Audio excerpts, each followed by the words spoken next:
Let's do it. It's my favorite day, baby. It's pod day. You know what it is. It's more than the title. Welcome back, guys. Episode 160. I'm your host, as usual, Jarrett, Chief Revenue Officer at Outside the Box Digital. And you know I got my brother, my brethren, your favorite CEO, Chadeo. What's good, baby? We in the building, baby. Listen, number 3 for the week. They can't stop us, man. And let me tell you something. Yesterday was a motherfucking banger. I'm still getting text messages from the joint we did yesterday talking about that election one was crazy. But ladies and gentlemen, we are back yet again for the third time this week.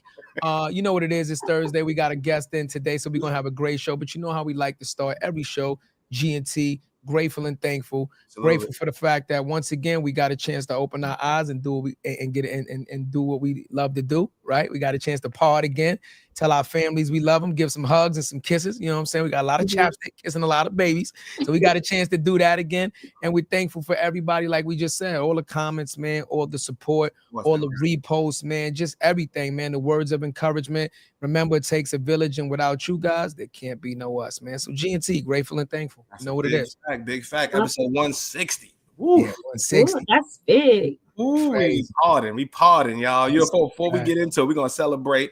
Before we get into it, shout out to our distribution partners, the Live Podcast Network, the first women-owned, Black-owned podcast network, and the largest Black-owned podcast network in the world. So talk about it. Great content, like more than the title. Make sure y'all go take out your phone, scan the QR code, download the app, and half of your subscription goes to the content creators of your choice. Nobody giving it up like that. And look out for some big things we got coming in 2025 with a live revolt partnerships. A lot of things going. So shout out to the boss lady and the entire team. You already know what it is, cuz.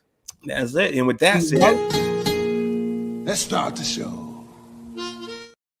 I'm gonna give you the intro you deserve. We're gonna give you a great intro. Hold on.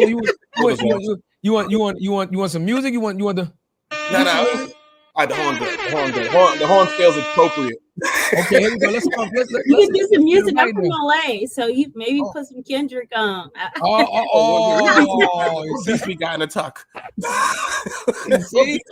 You see, I felt it. For some reason, I just felt the energy. You know? Hey, let's set the mood. Let's do it. First of all, y'all, man, this queen right here, she's the senior global lead and strategic partner marketing manager at Microsoft. She has over 15 years of experience across B2B and B2C industries. She's known as a powerhouse for generating billions in pipeline revenue and orchestrating successful campaigns with top-tier companies like Siemens, Sitecore, and Blue Yonder. And her expertise and innovation is also shown through in other roles, specifically at HubSpot, where she led go-to-market strategies and through her award-winning campaigns for brands such as Kaiser Permanente, Ghirardelli, and Chicken of the Sea. Let's introduce our friend Mo'Shai Gibbs, y'all. You guys are in billions. Vito. You said the Ghirardelli. I'm like the chocolate. Ghirardelli chocolate, yes. Oh, I like that chocolate, boy. Yes. It was a good time. That was oh my God, that ages me right there. I feel like that was a long time. It was such a long time ago. Welcome to the show, Queen. Welcome. Thank you for having me. Thank you so much. Listen, and ladies and gentlemen, you know, once again, we are honored to have, you know, another Black queen on the show. And she's been gracious enough to let us tell her story the way she wants to tell it. No clickbait, no sound bites, just raw and rap, unapologetic queen. We here for you. Let's celebrate it. Let's get to it, man. Make it happen. We usually like to start off, Queen. We like to start off with how'd you get in? Like, tell us a little bit about your upbringing, right? Some of your early influences, and then we'll talk about how you got to the industry. Okay. Oh, I'm from Watts. I'm from LA. So born and raised in LA. That's Tyreek's hood. That's Tyreek's hood. Yeah, I actually Tyrese. I was about to call him Black Ty, but Tyrese. He grew up across the tracks. That's what they call it, across the tracks. But he not too far from my grandma's house. I grew up on 88th and Compton Avenue. So that's where grandma still lived there. So I'm not gonna get into these sad stories or anything like that, but I grew up in LA. I went to college in Cal State Northridge. I did marketing in my undergrad, and then I did a year at a HBCU, Southern University. I didn't graduate, but I claim it, SUBR, go Jags. But I finished at CSUN, and so after school, I just I worked as a. It's funny because I used to work as a receptionist at MTV Networks. for about 2 years, and then I was laid off. And then I ended up getting a job, and I was like, I'm not going to take any job unless it's in advertising. That's my goal. So I was at home every day. I wrote down the top 20 advertising agencies I would want to work for, and every day I was on their website, just going after it. And I ended up getting 2 job offers, and I took a job with Campbell Ewald Advertising. And that was like my first, I was like, okay, this is what I want to do. And the reason why I wanted to do it is because my favorite movie is Boomerang with Eddie Murphy. There you go. And you know why? It's because the first time I saw Black people they looked good, they was having fun, and they had money in the movie. So I was like, how could I do that? And they were all in advertising. Yeah. And so, and I started off in advertising, and that's literally how I got where I'm at. Somebody gave me a chance. They're like, we know you don't have no experience. And I told her at the time, I told the president, I said, hey, I work hard. I can come in and I can get the job done. And she was like, I like you. The only thing that I didn't take as a red flag then, but now is that she emailed me. She's like, we're going to make you an offer, but I don't know how to pronounce your name. So I'm just calling you Mo. And now, right? I'm like, you could have tried a little bit, but that's how I got started. And then from there, it was just like, all right, this is what I want to do. I'm gonna make a career out of it, and I'm not gonna go back. So. But that's real though. That's some of the things that we as Black professionals have to deal with just to get our foot in the door. Though. Oh, 100%. You know what I'm saying? Like sometimes we got to eat that. You got to be like, all right, well, you can call me Mo for a little bit, but once I get the deals, woo, that's your ass. I didn't really think about it that much back then. Now I was like, oh yeah, give me a job. Call me Mo. You can call me Mo Money, Mo Monique. You can call me anything with the Mo in the front. But now I'm, in today's society, when people say my name wrong, I like, nope, it's Mo'Shai. It's super easy, right? But so that's how I got my start in marketing, and that's a little bit about me. I want to take it back though. I feel like the story's back in the Compton. I want to go back to Compton. I want to go back to Compton. Let's start from the beginning. I've never met a Mo'Shai, so you're the first Mo'Shai I've ever met. Is there like a specific meaning behind your name? Like, did your parents name you that for a reason? Like, if I tell you, oh my gosh, so there's no meaning. Go here. Like, you want to go there? Like, you? Let's go there. Let me tell you why. Let me just say this: we don't realize as children that our name helps shape our personality. Before you even understand who you are and what your identity is, what people call you is a direct reflection, and how people treat you based off of your name is a direct reflection on how your personality and your psyche develop. It's a scientific fact. So I'm asking you, like, the story. Well, I will tell you that. So my mom, from what I know, my mom named me. My name was supposed to be Tiasha. And she was dating a guy who she thought was my dad. And his name was T-Idol. And so that was supposed to be my name. And then obviously that wasn't the dad. What was his name? His name was T-Idol. T-Idol. And now it's supposed to be Tiasha. So that was the original story. And then she had some other names on a paper. This is what they tell me. She had a friend named, they called him Momo. And his name was Maurice, but they called him Momo. So he passed away. He was killed. And then I don't know where the Shay came from, but that's whatever she put those two together. That's literally how I got my name.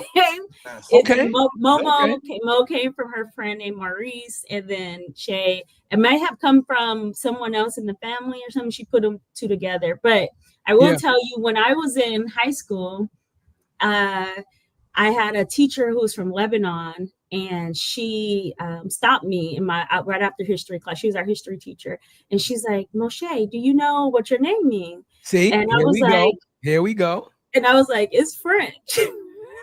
I ain't mad at it. When in doubt, go foreign. I was making stuff up, right?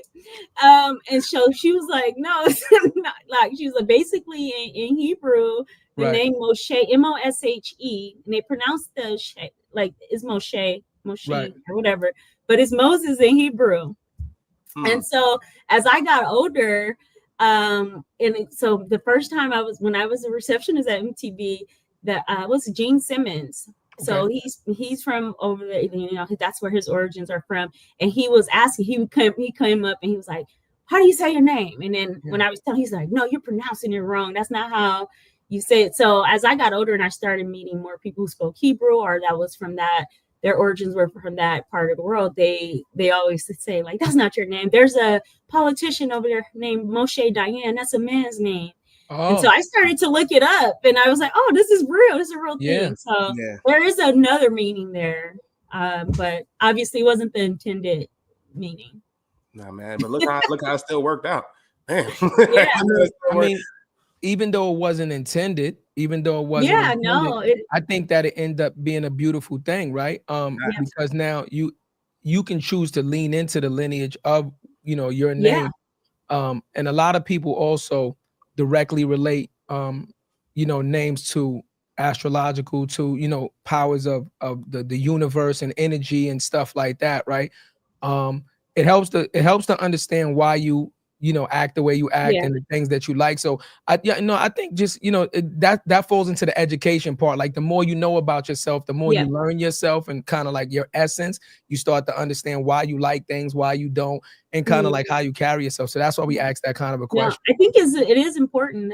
Your name carries so much weight, and I love my name. Like, I don't think there's not a day I go where I'm like, even when I get Moesha a billion times a day, I still wouldn't change it for anything, you know. So okay, real. But also it was something you said though, the mindset too, because I'm pretty sure there wasn't every hood's the same, right? We grew up in the Bronx, like, you know what I'm saying? I can imagine it's very similar, you know what I'm saying? You got the hoop errands, you're around the way, girl, I can tell, you know what I'm saying? So but what made you, like, what were the influences that make you want to be like an MTV receptionist? Not a lot of people going after that, especially in Compton, you know what I'm saying? Oh, so when I was in college, I mean, I've always been focused. You can ask anyone that knows me that, like, I was the girl in high school that carried like her backpack everywhere that had all the books in it, because I didn't want to leave a book behind just in case I might need it for something, and knowing I didn't need the book. But that's just who I've always been. So I've been very like focused on, like, okay, I might need this. I need to be prepared for it. So when I was in college, I was interning, right? So I was very like, I got to do this in order to get this. I was by the book. I'm by the book, like, and which is, you know, I do my checklists, and I interned at MTV, and I interned in their production. I didn't even want to be in production management or anything, but I was like, oh, this is just be good for my resume. I'm getting ready to graduate. I want to be in their marketing team so I can start to meet people. And they didn't have any jobs. And I was like, I'm going to go on their integrated marketing team. That's where I'm about to go. But they didn't have any jobs. And literally the day before I graduated, which was like, I remember because I graduated on Friday. Black grad was on Friday. And or it was the last day of school or something like that. And they made me a job offer. And they were like, only thing we have available is the receptionist, but you will be working with HR. And so you'll kind of be like part-time reception, part-time assistant. So I was like, yeah, I'll take it. And, you know, I was making like, I think my starter salary was like $34,000 a year. And my auntie, she was all like, everybody was happy. Like, oh, my baby got a job. My grandma, that was my grandma. My baby got a job at MTV. And so I thought I was doing something. But yeah, and, you know, I was just very focused on, okay, I'm going to be a professional. So when I got in there, I was like, I'm going to meet all these people. What's my strategy? I just wanted to stay in touch with people. I wanted to see maybe there's someone who needed a publicist, or so I actually started interning and trying to start my own. I started my own PR company. I didn't have many clients, but you know, I interned for a publicist and I started my own PR company on the side while I was there, because I was hoping like maybe if someone needed a publicist, then I can be their publicist as they're coming in. I have to talk to everybody. Makes sense to me. Yeah. So honestly, it's always been who I am. Back to your question, Chadeo, because that's just kind of always been who I am. Very structured. I always knew what I wanted to do. I always knew I was supposed to be Oprah by like 26, and I wasn't. But you know, I had a very focused like vision. From I mean, Oprah wasn't Oprah by 26. Exactly. I'm just saying. Oprah probably become Oprah. So I mean, you know, it's not a bad. But you know, like when people talk, when you do talk about like me and a friend that I grew up with, he's kind of like family. And I was telling him like a couple of years ago, I was like, hey, I'm going to Tahiti. Me and some friends are going to Tahiti for a trip. He's like, Mo, like, let's take a moment. He's like, where we from? People don't just go to Tahiti. And I was like, and I had to think about it, you know, like we all have like stepped away and done something with ourselves. And it's mostly because a lot of us were just focused. We didn't have choice. Honestly, I didn't have a choice. I grew up in the house with my grandparents and my aunt. And my grandma, like, and my aunt, they didn't really play that. So it was kind of like, this is what you got to do type of thing. But I also wanted to, right? Like, I wanted to learn from other people's mistakes. Shit, I still ain't been to Tahiti. That's I'm trying to say shit. What about you? I still ain't been to fucking. It's on the bucket list. I still ain't been to Tahiti yet. I done been to other, you know, French Polynesian islands and stuff like that, but I haven't been to Tahiti. It's on the bucket list though. It's on the bucket list. But I think I just brought that up because back to like what you're saying, you know, like what made you want to do that? Oh, because why not? Okay. Like, you know, it's always been those questions like, why not? Okay. Even me being here today, I'm still kind of like, why am I here? That was real. No, but then I had to tell myself, why not? Why not? Why not? No, I'm gonna keep it real because I don't think I've even told you. So for the audience too, right? I'm like, okay. Seen her rocking. I'm like, we've been following each other for a while. We've been communicating. Yeah. I'm like, yo, you're 40 under 40 on Forbes. You're doing dope shit. Like, what's going on? What's up? Come on the show. She's like, what am I gonna talk about? I'm like, all the dope shit you're doing. You know what it is? But I know it's in the term of modesty. Yeah, in the term of modesty. Like, no, it's because I see some of the guests you guys had, and I was like, give me maybe 5 years. Give me some time. Nah. And he was like, nah, like you can come on. I was like, but when I'm gonna be boring. Like, I don't have nothing exciting to talk about. Look at what Cuzzo just said. Let's talk about the climate of America right now. This is a perfect time for you to come on right now, right? We just had a black woman run for president who was the first black woman who was vice president, right? It is extremely important. And she lost, right? And we know why she lost. So it is extremely important now more than ever for women that are accomplishing things. Yeah, for women that are accomplished like yourself, that are doing things with the attitude of why not? Why can't we do it? Why shouldn't we do it? To come on this show and share your experience and your life with people, because there are younger people that are not where you are yet, right? So you wanted to be Oprah by 26, but guess what? There's younger girls 12, 13 that might hear this that want to be a Mo'Shai. You understand what I'm saying? And we need to keep this inspiration going on so that we could, you know, help the future generations, you know, strive and thrive. You know what I mean? That's real. That's super real. And then you went to Campbell Ewald. So you started first of all, the mindset again, once again, you're like, I'm gonna be around some stars. Let me have the PR firm just in case something pops off. I meet somebody, I'm already in the right position. So right there, you're already setting yourself up for success, right? Yeah. You leave MTV, you go to Campbell Ewald, which is part of McCann, right? Yeah. So at the time it was IPG. Right? Oh, the IPG.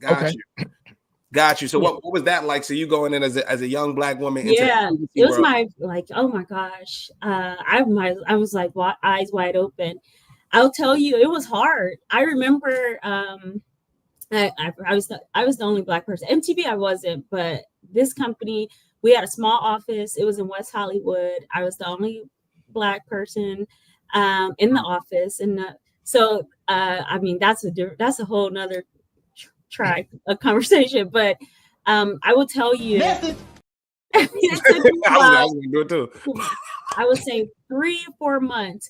I remember probably like my 2 months in that I heard a conversation. Someone was like, well, Mo's good, but she just don't have it. Like she just haven't got the process down yet. Okay. So we might need to hire someone else. And I remember going home like, oh, you think I don't have the process down? Because I was being overly cautious, asking questions, more questions, like didn't want to move forward. So I wasn't getting things done as fast, right? So it was one of those things. And I just kind of like turned it up. And so at the time I was working on the Kaiser Permanente account, and so I was a coordinator. I came in as a coordinator. Actually, I'm lying. I was started in on the Ghirardelli account, and then like I was like 70% there, and then I was 30% on the Kaiser account. And then that boss got nicked because she was crazy. And and so like I said, one of the guys, I overheard him saying like Mo's good, but she just don't have it. And so I kind of just turned it up, and then I got promoted probably like 6 months later on that account on to Kaiser, which was our bread and butter. I mean, if you guys don't know Kaiser, because do you know Kaiser? Yeah, I know it's the healthcare industry. That's all I know. Right? Yeah. So because they're not in NYC, but they are in like the DMV area. Yeah. And so they're big in California, especially Northern California. That was HQ. And so when I was working on that account, I was leading. So we kind of had the brand campaign. So anything Thrive, like that was at the time, it was called the Thrive campaign. The whole goal was to KP, which was the acronym for Kaiser. They were known as a company, as a healthcare company that could not, once you get sick, like they can't do nothing for you type of thing. Gotcha. So we would try to, like everything in advertising was trying to help prevent that narrative. So yeah, I mean, I loved working there, but agency life is hard. Anyone who, I don't know if you've ever worked in agency world it's a grind for sure. But even when I talk to college students or people who are just getting ready to get into the workforce or whatever that may be, I always tell them at least do a year at an agency. Absolutely. Because especially if you're gonna work in marketing, it gives you a fuller view of every function and role, right? So you can be I'm more of a generalist, so I don't have to go deep on SEO, SEM, or social or creative stuff, because I can understand it from a strategic perspective to know this won't work for this. But if that's what you want to do, then you can see it from like a higher level at an agency, right? Like method. Play around with the things. And like, I always tell people at least do a year at an agency, because I was there at Campbell Ewald for almost 4 years, and I learned, like, I don't regret it, but let me tell you, they worked, like, I earned every paycheck I got, because that's a fact. Let's give people the context too. Like, so for people who don't know, like, what you mean by working in the agency. So so advertising agencies, they are the creative agencies for clients. So for example, in my role now, I hire ad agencies, right? And I work. Oh, thank you, Tiffany. See that already. So usually ad agencies, they are organizations that are built to help companies with their creative. That's how I just see it. But your marketing, your creative, your writing, they've changed over time just due to the industry changing, the marketing industry changing. But I hire a lot of agencies in my role now because I work at a company. My role now, I work with partners, but I build joint campaigns. So I'll bring in an agency and I'll tell the agency, hey, here's what I'm trying to do. And they'll kind of help me formulate and bring that together and bring it to life. Yeah. But when I tell people to work at an agency first, is because when I went in, I had no idea what it was going to be, but like I learned the whole creative process from start to finish, right? Like it literally starts with a conversation, and then like, we need this, we want this. And then you go back and you have a meeting of the minds, and you guys kind of formulate what could this look like. Sometimes you're testing stuff with customers, messaging beforehand. If it's creative execution, you're getting your writers and your designers, your creative team up front, and you're briefing them to bring to life what that conversation was. And you are going through rounds and rounds of revisions before you even get back to the customer, for your client. And sometimes the client keep going. Sometimes the client will say, what is this? I didn't ask for this. And there you go. You're starting back from the start. Yeah. So but I just say that because you see the whole process, right? The creative, you can do the business piece. You can, I used to love working on out of home. Out of home isn't as big anymore as it used to be. And so when I say out of home, I mean billboards, traditional. Like printed billboards. And I used to like working on it because we used to do these massive print billboard out of home campaigns. So bus stops, train takeovers. And if you ever been to California, like from LA, driving from LA to like Palm Springs, we used to buy out like all there, just like a row of billboards right there. And they used to all be like Kaiser. So you can play off one of them. Like, so one will say this message, then the next one will give you another message. And it just kind of plays off of each other. And I used to love doing those because like it was a process to like numbering like the sizes, and like you can be like, okay, I'm gonna size this one as an A and this was gonna be a B. And I used to just like the busy work of like just writing down like what size it was. I don't know, it was weird. I would love it because there's no tracking. I would love it. Shit, you can't put a number to it. So it's like how do you gauge the performance of that was how out of home, only way you can gauge the performance is if there was some type of tracking on there, right? So a website URL, a unique URL, if there's a phone number.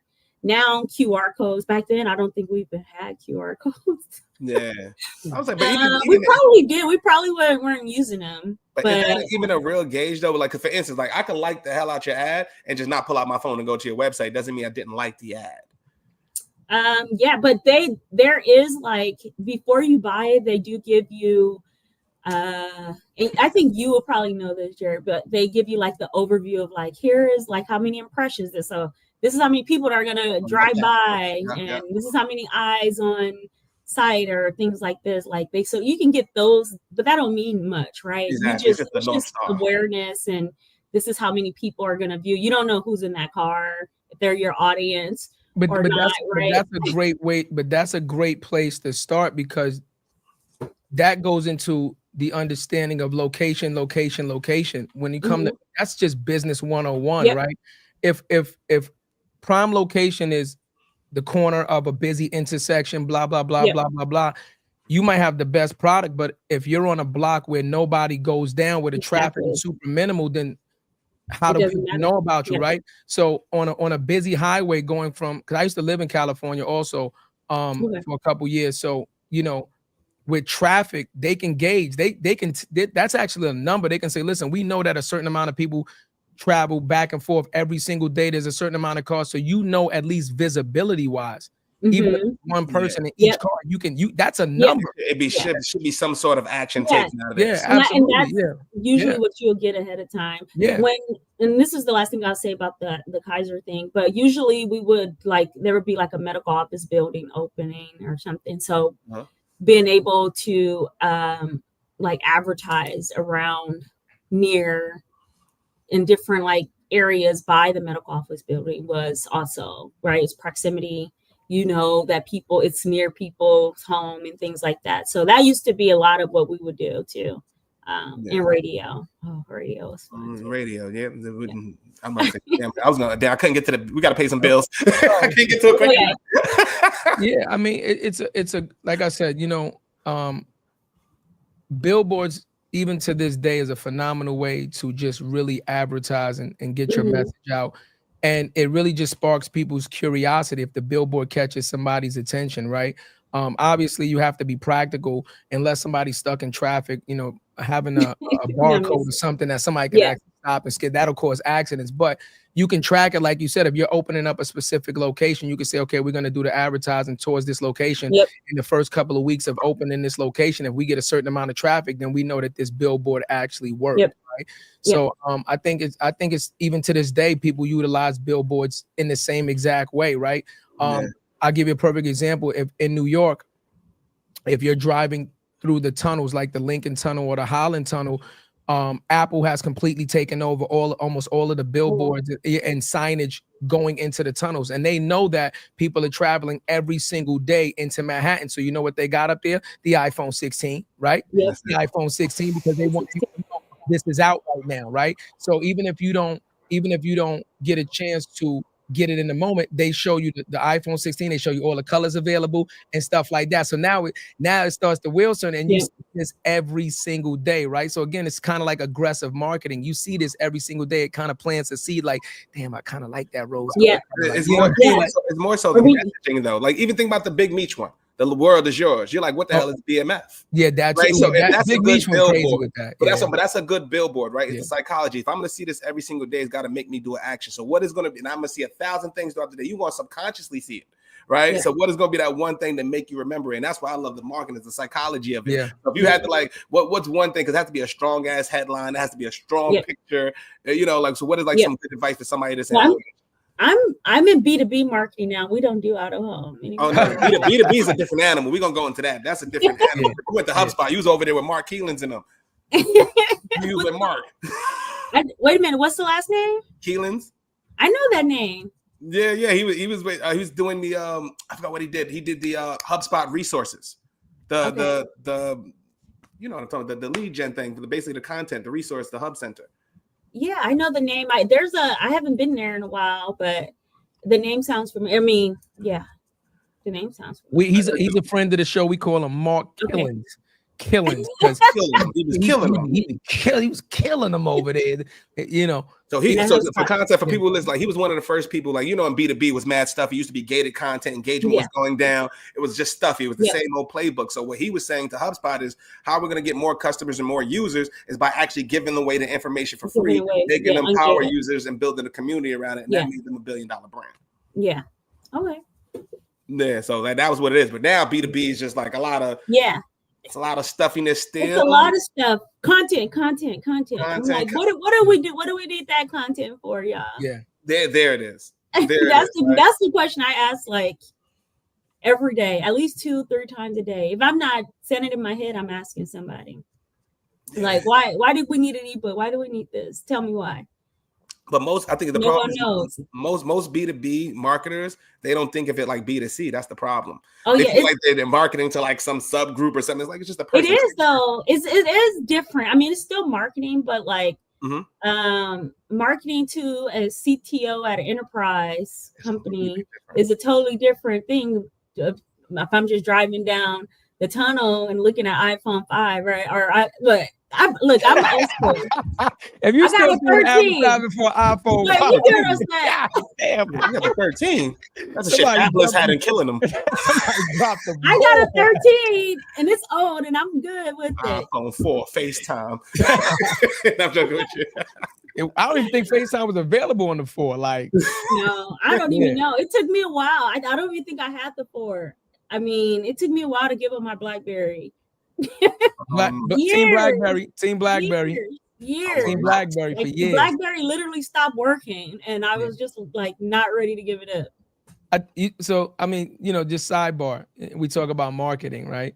You know, when BlackBerry was technically a business phone, right? So most business professionals, especially when email was starting to be prevalent, use Blackberries because it was a tool that you could email and you could it had the full keyboard, right? You understand what I'm saying? So now just think about it, right?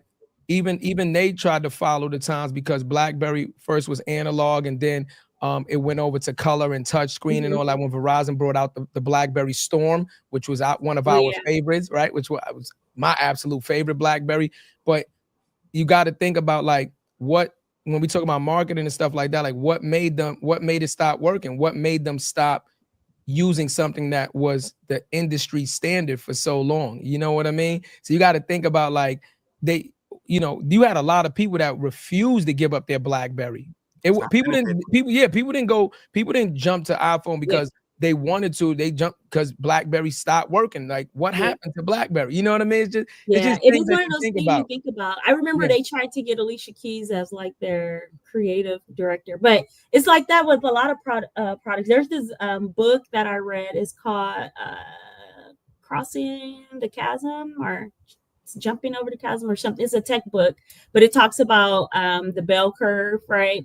And like how I'm sure anyone knows about it, but like either you're going to take things mass market. If you're going to try to get things mass market, your product has to, the way you market it in the way, like the way your product is, you got to make sure it gets there. How are you you have like sometimes your early adopters, your super early adopters, like they have these like this whole curve, and sometimes people will get to the bottom, right, and that's it. Yeah, and their product kind of dies, right? But you don't want to just get there and just stop. And I think a lot of so many use cases. There's another podcast. I'm not trying to push people away from your podcast, but it's called Business Wars. Shit. Tell no. Tell the no.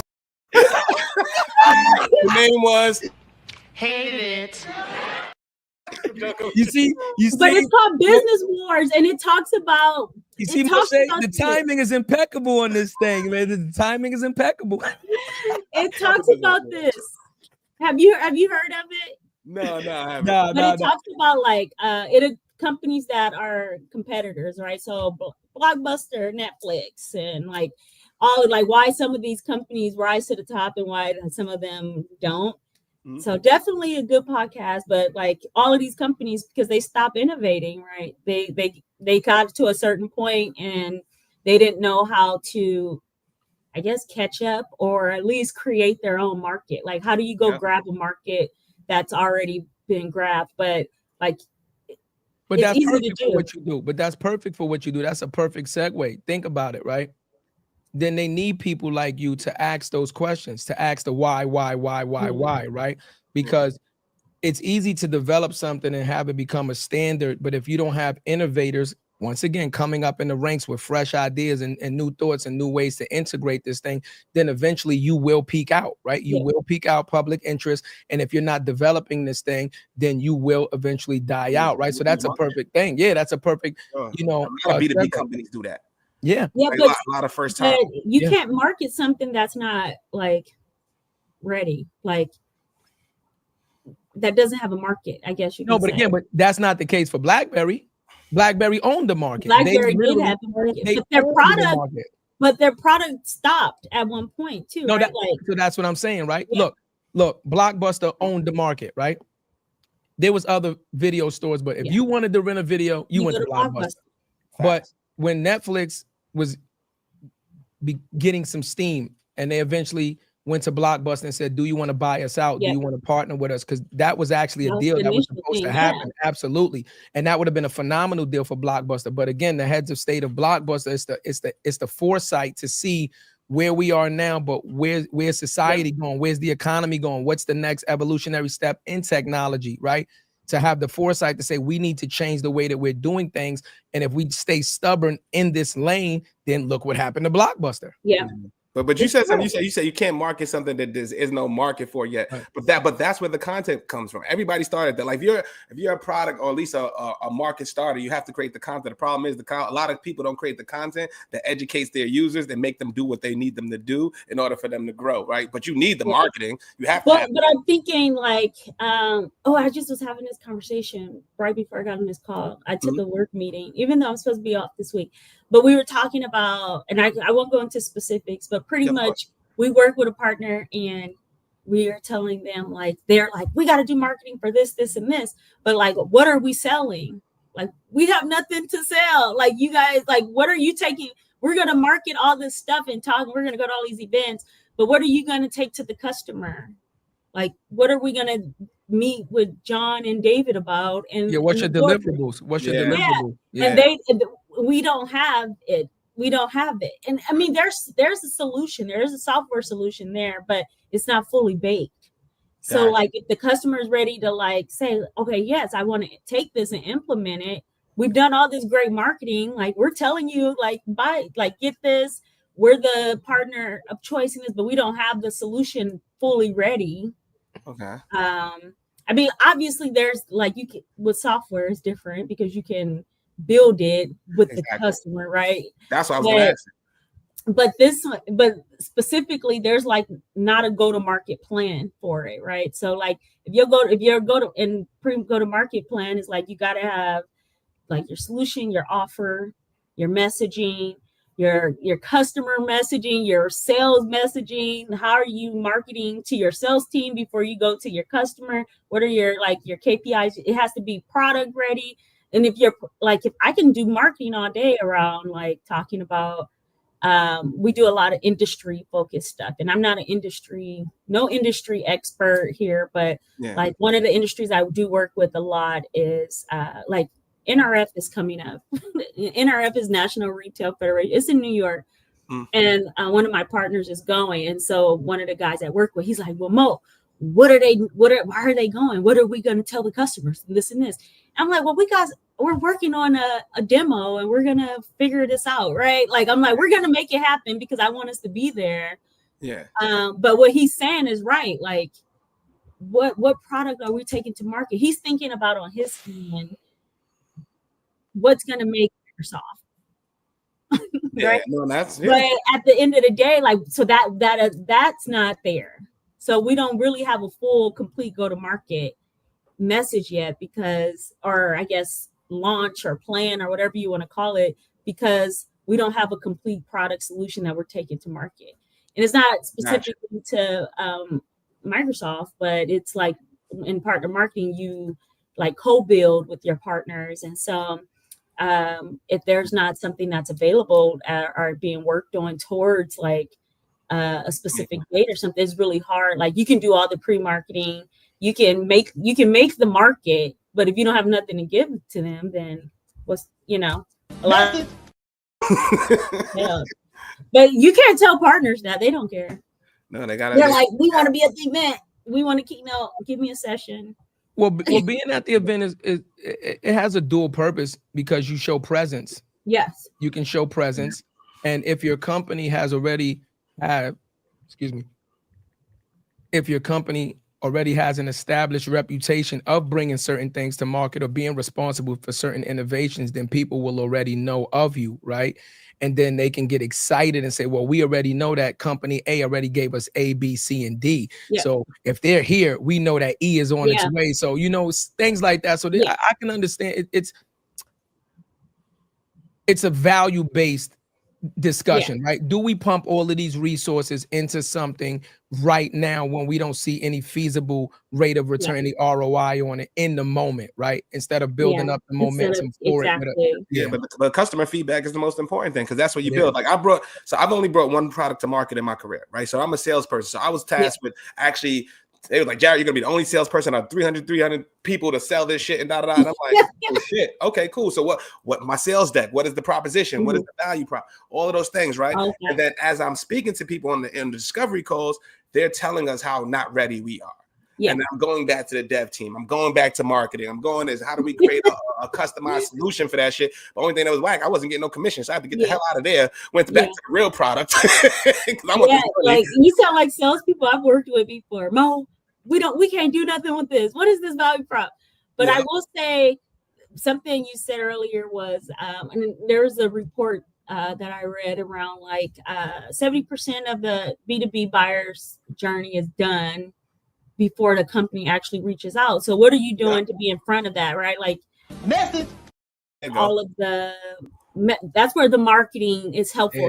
We don't stop marketing. We support whatever our, like, especially me now, my partners want to do. I support it. I usually work with them to make it make sense, or they'll tell me what makes sense because I'm not like it's their solutions or whatnot. But we do need to be in front of center, even if the company is well known. Sometimes being able to enable your buyers around specific product features or the partnership, like, why are you guys partners? What does that mean? What does this partnership mean to me? And that's a lot what we try to do ahead of time, because to make it make sense, especially in B2B, because it's not just like you or me buying something, right? Like it's you and me and him and her and all these others, 12, 15, 20 people that has to sign off on, okay, we're going to rip and replace, we're going to migrate, we're going to add this new system, because then now there's change management. Like there's these things you think about ahead of time right? You got to make sure your buyers, when you're thinking about your buyers, that you're marketing it to. But that's my problem with the big tech companies. And this is how somebody like me end up winning, right? Like, so I thought the same thing, right? The problem with places like Microsoft, I was going to go to Microsoft, LinkedIn, I had offers at Amazon, all that shit. The reason why is because I built a personal brand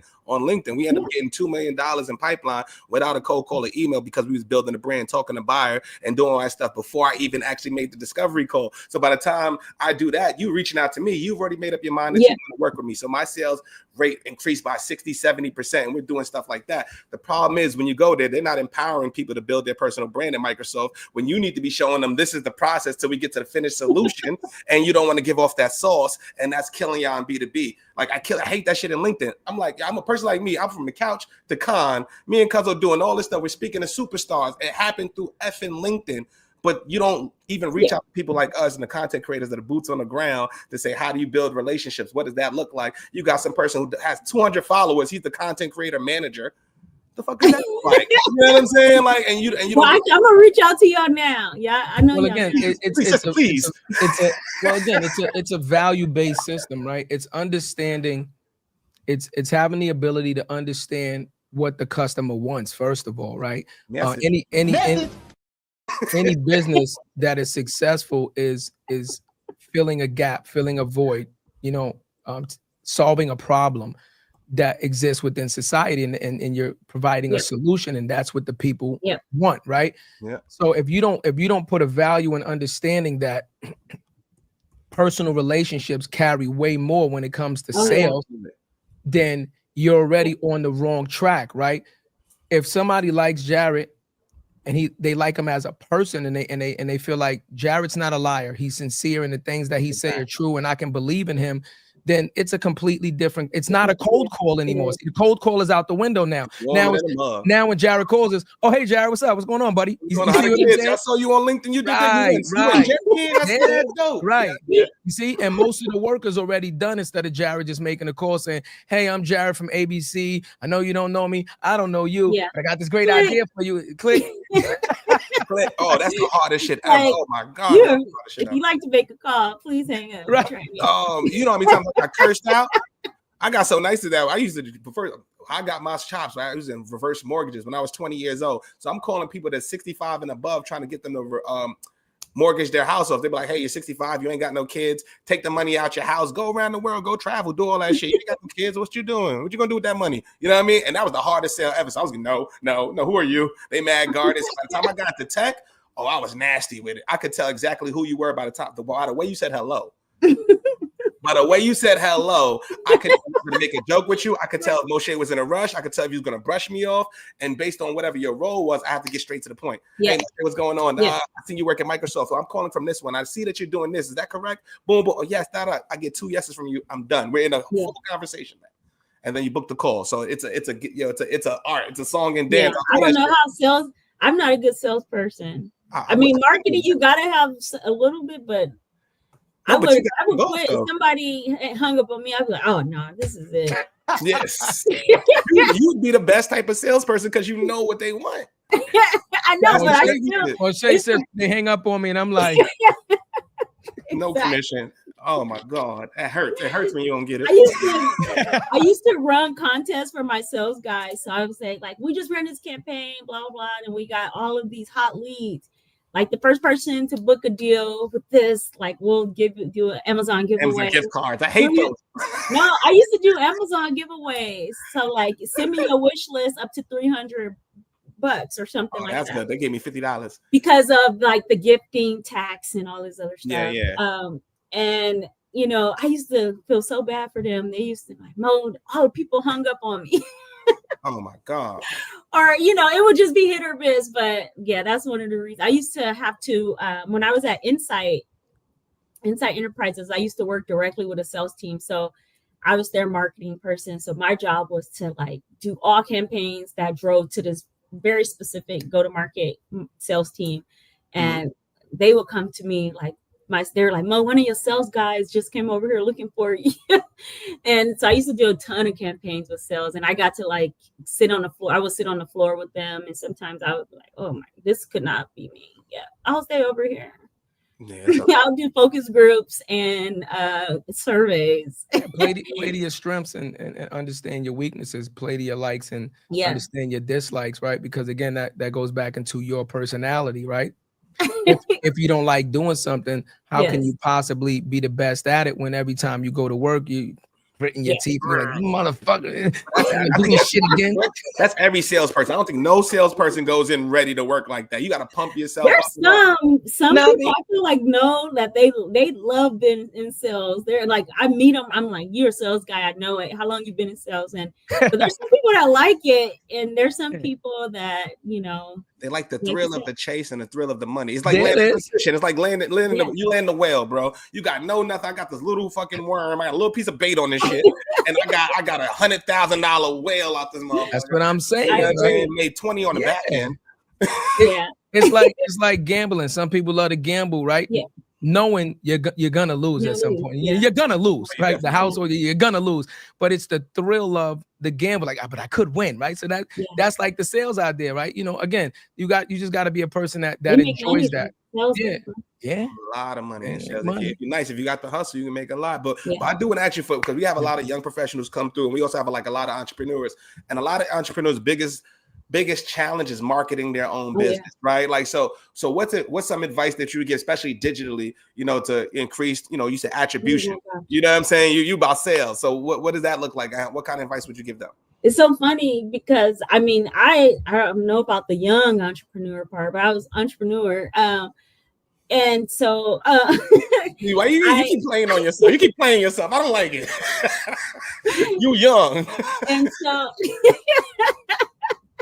we got. I said I had a PR firm before I even understood really, like, just open up the firm. Like, come on. Yeah, but no. Do it. So like I actually was co-owners. I had two business partners. We still have the business, but we're kind of figuring things out now. But and it was a hair business called Art of Hair Company. I'm not promoting because, like I said, we're figuring things out. But and when two of us are marketers. So we think we know it all, right? We're going into this and like trying to like, we got all these strategies and we build in, like, we know that you got to have your brand together. What's your brand identity? What's our mission statement? What is our brand colors, our image? What do we want people to say? We did personas, like who's our ideal buyer, right? Like, and we gave them names, everything. Like, she is this age, she makes twice, she has this income, she went to college, she has this income, has 2 kids. Yeah, this how she wants. And then you have this one over here who is single. Just we gave them, we had like personas, everything, and it still was a challenge. And I will say, like, coming from my world in a professional place and then my world as an entrepreneur, I've learned that time and consistency for marketing is important, right? Like, and so putting in the time, giving yourself the time to build out, not saying everything has to be perfect, but building out like who you want your brand to target. What is your brand? Your name, making sure people can search it, right? Like, you search, like understanding SEO and SEM and all of that, especially now with the insurgence of AI is so important.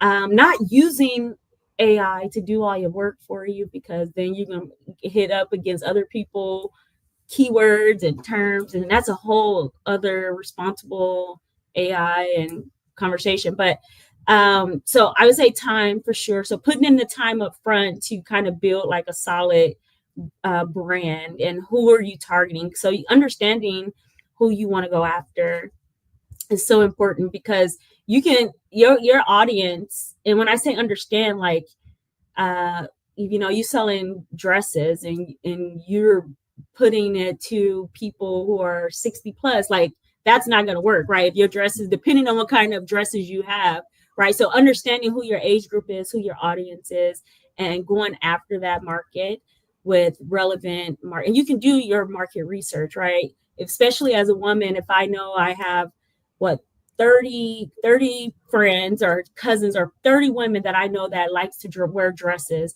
I'm going to go interview them and get the basics. What do they like to wear? When are they wearing it? What do they wear in summer versus what they wear in the wintertime. On these different things, what gets them to want to purchase things, right? I think a lot of times, one of the things that we did that where we disagreed on, me, my business partners and I, was around influencers. And so I kind of had this whole idea like influencers are great, but I don't know if you can influencing for hair, like depending if it's not Beyonce, like I don't think people really care, right? And they were really big, like, we got to get influencers, you know. And influencers are great to say, oh, that person had her hair, but like we got zero return from influencers, like, oh no, you know. And so I think I don't know. Was it the right influencers? I don't know. I think and that's the thing too. The right influencers. That's where I was going. Yeah. So something that I felt like is like, okay, looking at and the reason why I go this route, because that's where everybody's mind is going these days. Like, you got to get the clothes in the right hand so you can sell out. The right influence, somebody who's not selling everybody's hair. Like, first of all, right? Like, I mean, that means that you're just a salesman. You're selling everything. You don't really have a brand that's tailored towards. We were trying to sell to the sophisticated lady, right? Like someone who had a little bit of a higher income, who may have wore their like extensions for a longer period of time, but actually took care of them. The hair was supposed to last so we should have had like a more sophisticated lady, or just certain things that I felt that we disagreed on. So I will say, one piece of advice: always agree with your business partners upfront on certain things, but going after the right audience means also having the right influencers that you're gonna bring into your world and into your customer base, right? As well. I can go on and on. Sexy red come through. Sexy red come through instead of the sophisticated. Being consistent. You know, there's a ton of marketing automation, HubSpot, Klaviyo.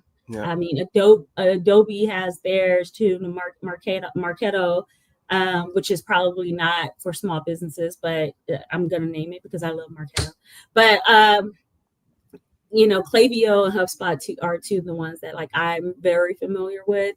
I've used. And like being consistent with your marketing emails. Like, I know emails are annoying, but emails are still probably they're the top source of income and top source of people clicking and generating, getting to your website where you got to get them. You're getting them information, that and SMS, so the text messaging too, right? But being consistent with that. So building a brand, telling a story, being able to have personalized information that's coming out to your customers at the right time with the right content. Still not just copy and paste in ChatGPT. Like, I gotta say that because a lot of people, you see that these days a lot. And just, you know, consistency is key, because I will say my partners and I, when we were consistent, we were good. Like, but it was really hard because we all have full-time jobs. And I had a vending machine business that I had started extra. So I thought I was like this. I thought I was this guru that I was like, I could do all of this. How many jobs you got? Mo'Shai, you know where we gonna go with this? Like, you know where we about to go with. Like, I'm always trying something. I'm like, this might work and make me some money, so I can. I ain't mad at it. I did want to piggyback on what you said though, like with the entrepreneurs though. Yes, time and consistency, but also sometimes the best influencers are yourselves. And a lot of entrepreneurs do not want to put themselves in that boat. Guess who sold the most chicken? It was the goddamn Colonel. No, you know what? One of my business partners, she was really good at that, like promoting. And so I will say we all live in different locations. She was really good at being the model for the hair, being the influencer. Right. So she definitely had picked up a lot of customers for us in her area. Okay, but let's talk building. This is a perfect segue to talk building, right? it's not always somebody that's already on top, and then you expect them to be exclusive to your business, but you don't want to shell out what they feel like their value is worth. Because the level of influencers, micro, macro, and things of that nature, right? You can get somebody that you see is on the up and coming right now, that has a following, that they're doing something that you can kind of see the trajectory of where they're going to go, and get with them early, right? And say, hey, we would like you to be an exclusive partner or be our ambassador, whatever the case may be, whatever language you want to use to say, we want you to promote our product exclusively and make a deal with them. So as they grow and as their core audience and fan base grows, now your product grows alongside it, and now they're invested in CC. That's the difference, right? That's the difference, right? So, double message. Well, I'm just saying, right?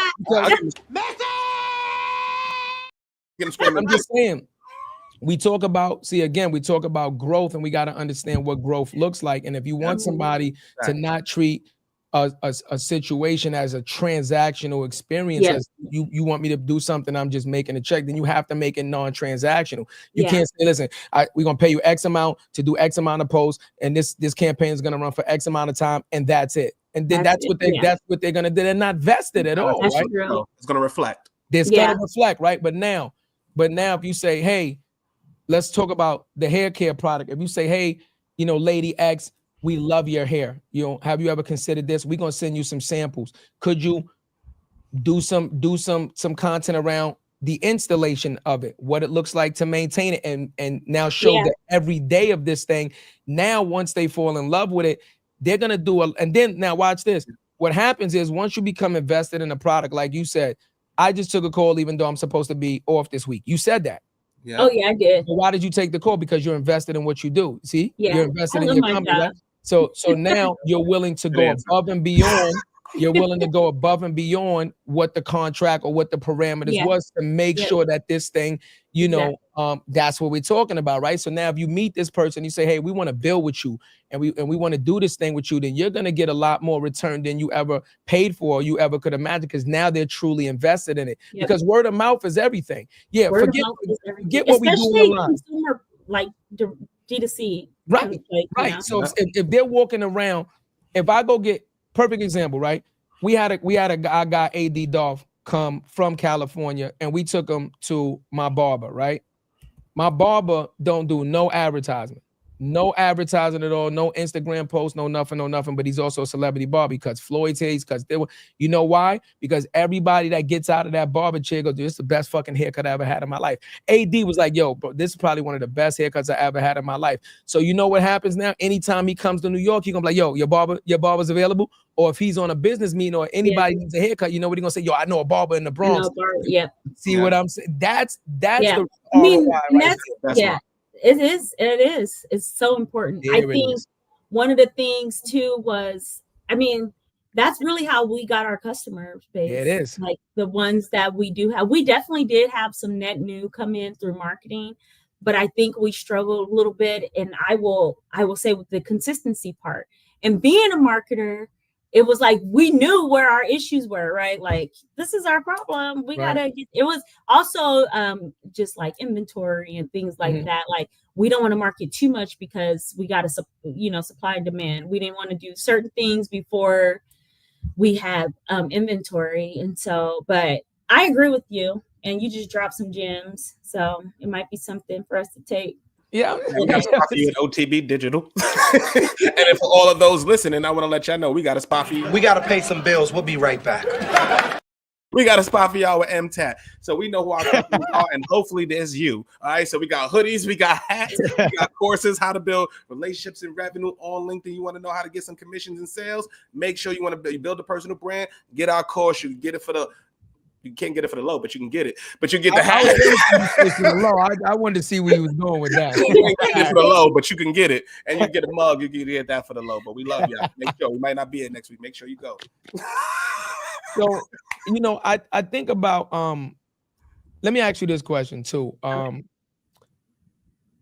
When you're going to work every day, right? And you're like, okay, I'm going to do marketing and I'm going to do this and I'm going to do that, right? So you have like a set path, but it's clear as day that in the back of your mind, you have this huge entrepreneurial spirit that keeps saying, I need to do my own thing. And this is clear as day now. This is clear as day, right? So now I'm going to say, okay, Mo'Shai, you're phenomenal at your job and you know that you can do this for somebody else. Is there going to become a point in time where a light bulb's going to go off and say, well, if I'm making all this money for you, motherfucker, and I'm making all this money for you, motherfucker, I could do the same thing and make this money for myself, for my last name, right? For the Gibbs last name, and start, you know, doing that to create generational wealth. Is that in the back of your mind somewhere where you kind of playing around with the idea of maybe walking away one day and just saying, listen, I'm gonna be an entrepreneur and be like, I'm all in? Is that something you're thinking about? Yeah, I mean, see, this is the thing. I like my job. Like, I really love my job. So, you know, how many people can say that they like their job, right? Like, I love the challenge of it. I like to learn everything. So I'm not answering your question, but I like going to work and I like my stock. I like my job. But I will say that, and I like the being able to start things on the side and try things out. Okay. And I'm like, oh, that's not me. That's not my ministry. Let me do something else. And I do that often. But yes, I don't think it will be marketing though. Like, you know, people say, oh, you start your own marketing agency. I don't know if I would want to do a digital agency. Like, I'm not, you know, it's a grind. Honestly, marketing is like it's a lot more, like the creativity piece is wonderful, but it's a lot more the work, like the business work, like you get into, like as far, and what I mean by that is billing, admin type stuff. Like there's a lot of work that goes, like even every day now, right? Like doing purchase orders, making sure that things go out on time, but that's all process driven. So what's the process for this? And a lot of the operations piece, you get to the creative piece, and I enjoy the creative piece. Like, I'm like, okay, I get to do this. Like, I'm going to go, my mind is automatically going to go over there. And I'm like the type of person that's like, I can do this, I can do that, I can do that. Like I have like 50 things going on. So I wouldn't do like a marketing agency, but I have this idea. And something I didn't tell you guys is that I am a caretaker. So I have a brother that is 24, and he has developmental delays. So I'm his primary caretaker, but he does live at a group home. Thank the Lord. I thank God for them every day. It's a good group home. Like I see him every week. You know, we do stuff together, but so when I became a caretaker, it was like overnight. Literally, it was one day my mom was here, literally the next day she wasn't, and so I had to take him in. And at the time, I mean, I had just got a role as a director of marketing, so I was in charge of building out a channel partner and marketing program at a company. And you know, I was traveling, so single, like I was like living life, and then I'm like, boom, now you got a 24-year-old at the time he was 18, 19. Now you got a 19-year-old child for the most part.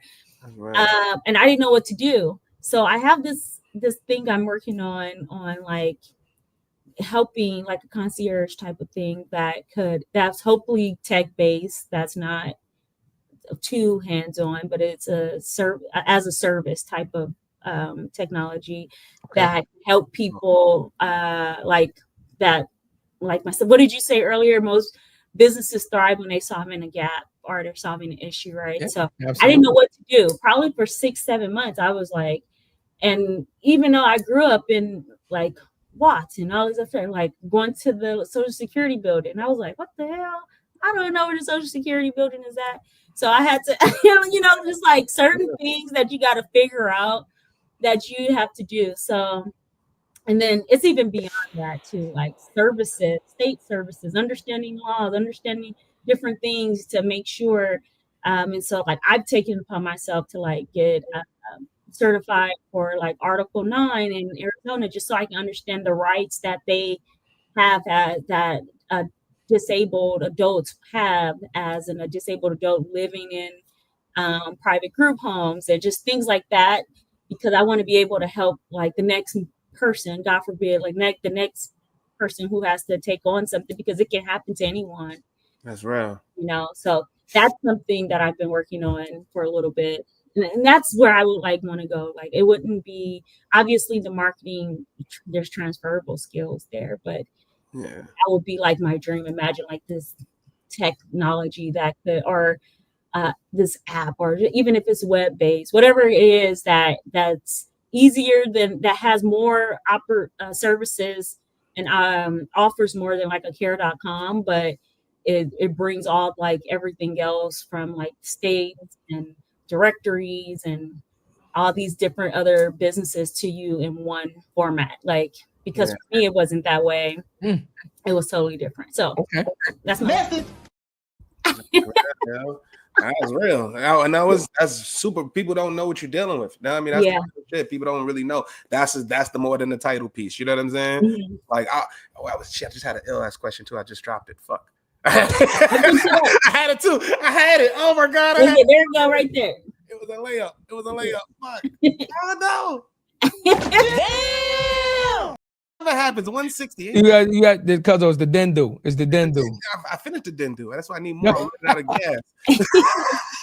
Well, when we this was let me just say this.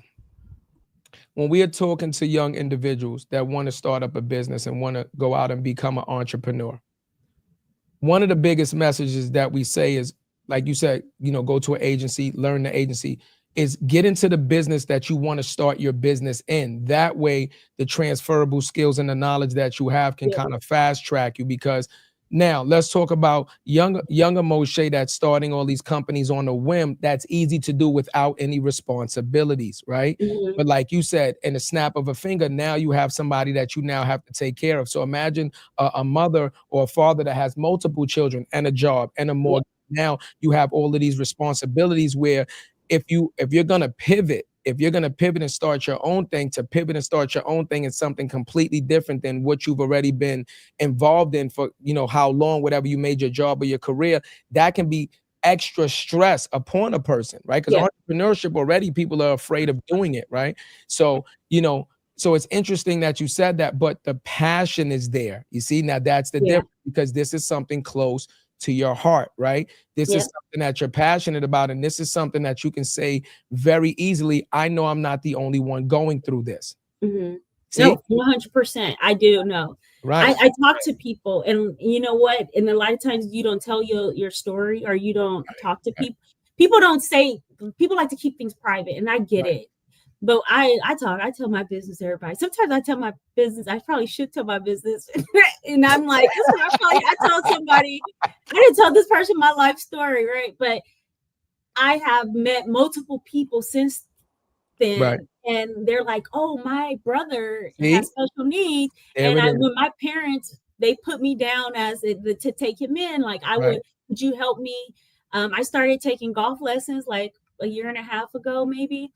And my golf instructor, his son has autism, and he was like telling me all this stuff. And he's like, I don't know where to start. I was like, I got the paperwork for you. I already know. Go to this website, here's a company, and so I have like just continue to meet people, and it kind of seals the deal. Like, you need to hurry up and figure this piece out, right? Because it is out there that there are people. So we're gonna challenge you now. We're gonna challenge you right here on the show.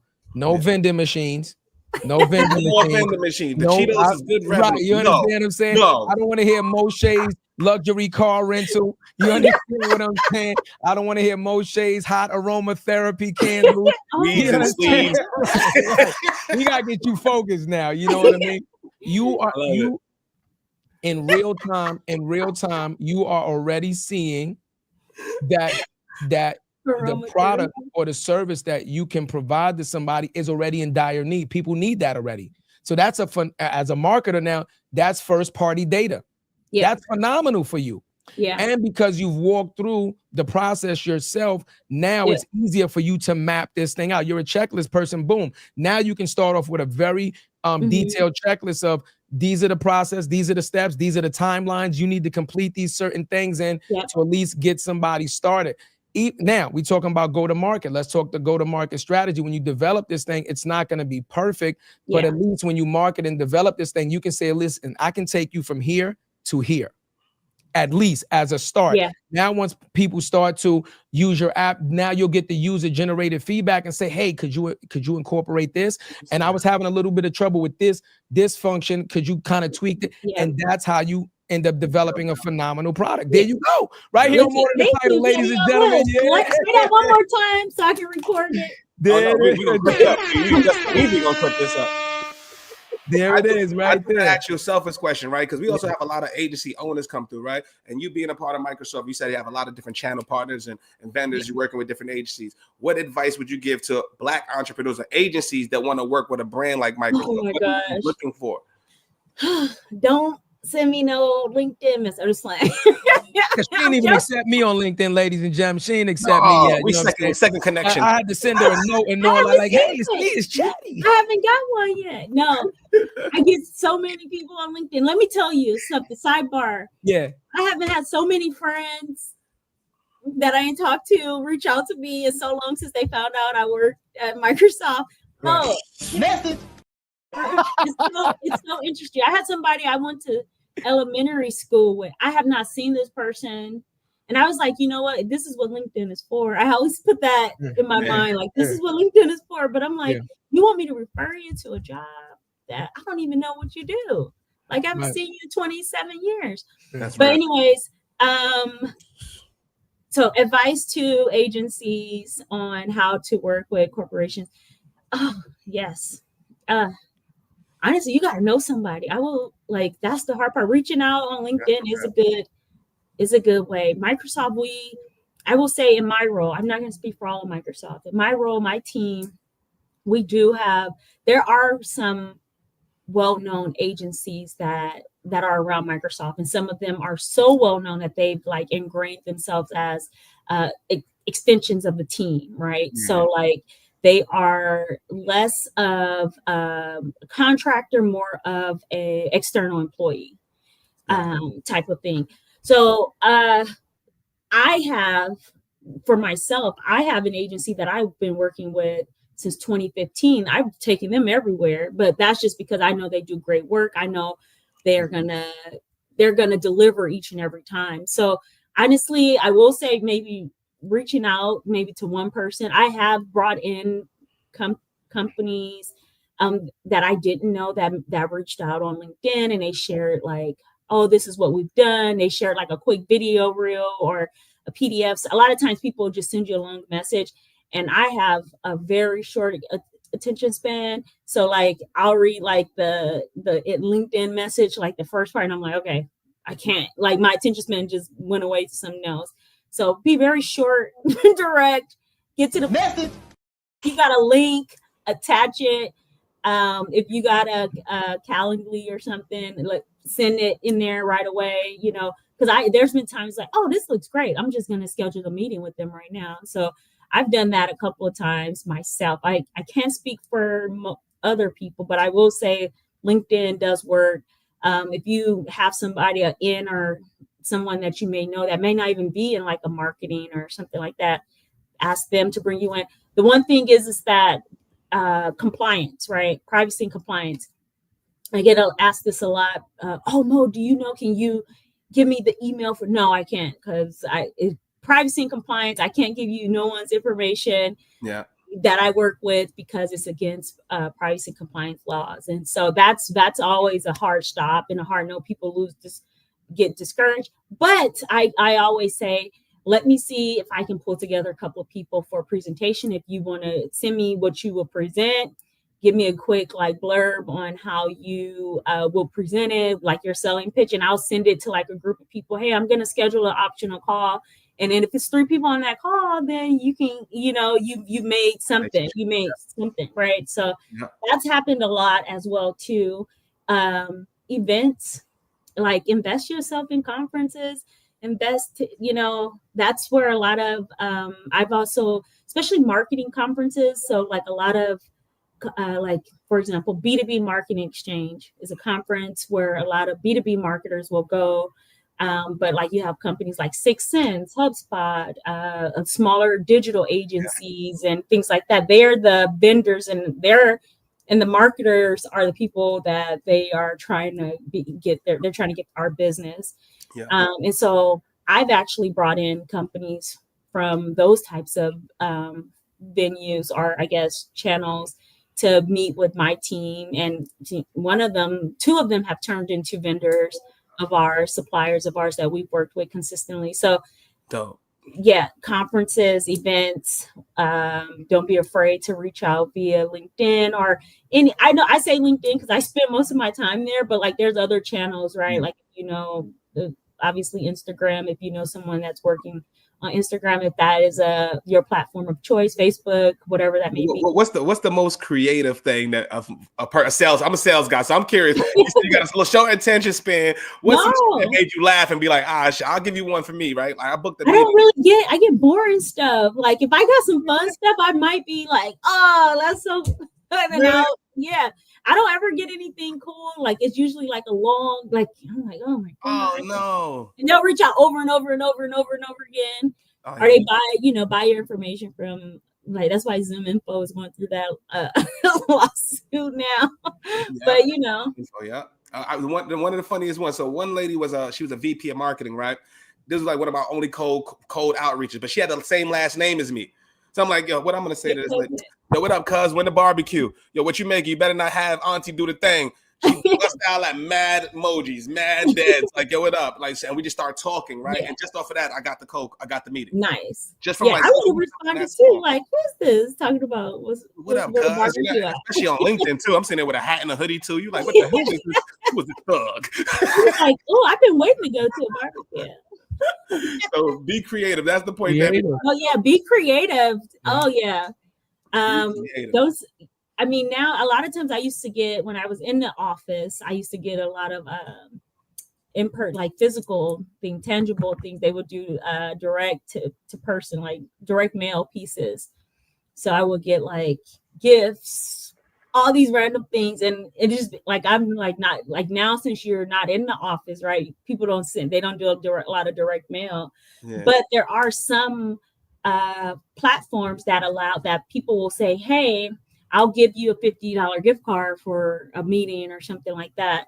I'm not a big fan of those either, even though, because it's just, first of all, a lot of companies you can't take that money because of certain rules, especially if you're a government employee, all that other stuff. But like Sendoso, there's a company called Alice. So you can go in and put your information in if you want to, like, if you download it.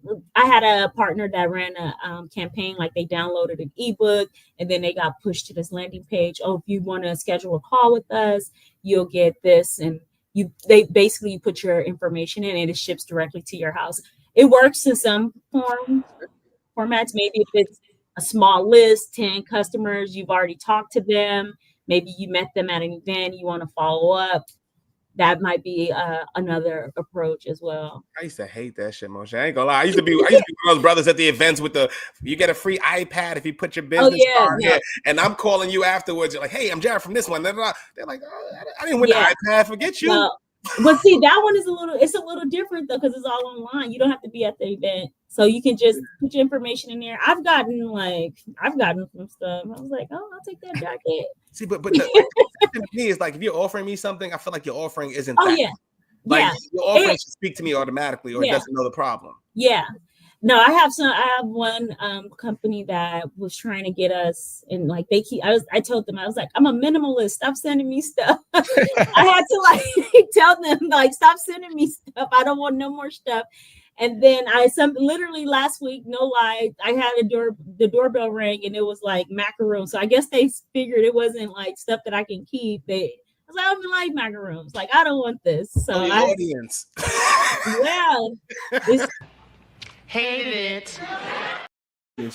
You might lose the call just because you sent me some fucking macaroons. You're like, you don't even know me. Do I look like I eat macaroons? Macaroni maybe, but not right. Macaroons, them are hard ass little cookies and shit. No, again, it's about knowing your audience, knowing the people that you want to connect to. Know your audience. Taking the time to actually do some research on the person or the company that you actually want to get engaged with, and showing them that you've actually taken the time to learn something about the company or the person goes a long way. It goes goes a very, very long way, because it shows that I'm not just another person on an email list or a checklist and things of that nature. It shows that you actually took the time. Even if I am, you don't make me feel that way. All right. And then it goes back to connecting with people, right? Jarrett was connecting with a person on a person-to-person basis. So it doesn't feel like it's a business call. It feels B2B like marketing, that's huge. It is. Yeah, it's like I'm talking to my friend, right? I'm talking to somebody, and we talk about it all the time about like creating something where people can feel comfortable, right? Like this show, you come on, you can dress any way you want. You don't got to be nervous. You understand what I'm saying? We're not going to ask no crazy questions, right? To get comfortable, because we're just having a conversation. Now, after the show is over, right, you're going to feel a certain sort of way, like, yo, this was a good conversation. So that means you're going to want to have more conversations. And it just opens the door to have more conversations. Doesn't mean that we're going to end up doing business. We might not never do business together, but you never know what can happen when you continue the conversation. No, I'm just saying. There's a chance. I'm just saying. She said it's a chance. No, I'm just saying in general, right? You want to open the door to, once again, build. Don't make it transactional. Don't make it so that it's a one of one. Now you could be like, hey, I know Mo'Shai, and she's familiar with me. I can give her a call and she'll answer, and I can maybe shoot an idea by her and things of that nature. And then you can start building that way. You know what I mean? That's all I'm saying. Put some effort into it. Yeah. No, I agree. And something else you said too, word of mouth, right? Yeah, word of mouth. Like, look, word of mouth internally, like, I tell people all the time, like the company I told you I've taken with me everywhere, they did one project for one team, and they were like, that team reached out. I was like, hey, I did this webinar, and it was just a webinar with this company, but I want to change it into a blog, and then I want to do some social posts to the blog, whatever. And then I was like, I got a writer, already got the writer, but sometimes when you go to like a team internally, you got to have all this stuff. Like, it's like a pitch. I got to sell a little bit because they got to want to put it on this specific blog. And they were like, okay, Mo, like if you're going to pay for it, we have the space in the editorial calendar. So I had the writer, she wrote it. It was literally one round of review. It was right on point. They posted it. And then they were like, hey, give us the information for that. And now they're working with them. And then now they've also started business with another group. There you go. That one. So now they actually are. I was like, hey, I brought y'all in here. Y'all got to. I need some PC. I need some PC. But when I say that, like my goal, like I worked with them for so long. One of my whole goals was like, how do I get them this business so they can be sticky within the company? Because I want to see them grow and be big. There you go. So you can get like, that's me though. Like that's just who I am. But like some people are the same, but some are not. But if you can get somebody like me that want to see you grow and be big, then that's how some of the biggest agencies in the world became the biggest agencies in the world through that. Yeah. Through stuff like that. There would be no McCon, it wouldn't be none of that, Ogilvy and all of those. Somebody took a risk, a brand took a risk, they grew with that brand, they got a brand 2, they got brand 3, and next thing you know, they got 400 brands, and that's what it is. But you gotta perform, you gotta build the work, and you gotta build. Yeah. I do gotta actually, we ask most professionals this too, sis. I'm gonna ask you, as a Black woman, and you at a company like Microsoft, what advice would you give to Black men, Black women that are just getting into the space to help them navigate the corporate space? Oh my gosh, that's one of my favorite questions, because, and I don't want to generalize anybody, but based on what I know, a lot of times we say we're just going to work and like make my money, I'm going home. Like that's it. Like that's that frame. And a lot of from my experience, I'm saying this from my POV, I don't want nobody to be mad at me. But from my experience, a percentage of your job is to play the game. A percentage of your job is to know people internally so they know you. So when you're not in the space or in the room or in the environment, that they are saying your name too, for you to grow. So there is no way that like the senior VP or whoever at the top don't know your name, right? And to be able to create those relationships with other people. So whether it might be taking on an extra project, going to that happy hour you don't want to go to.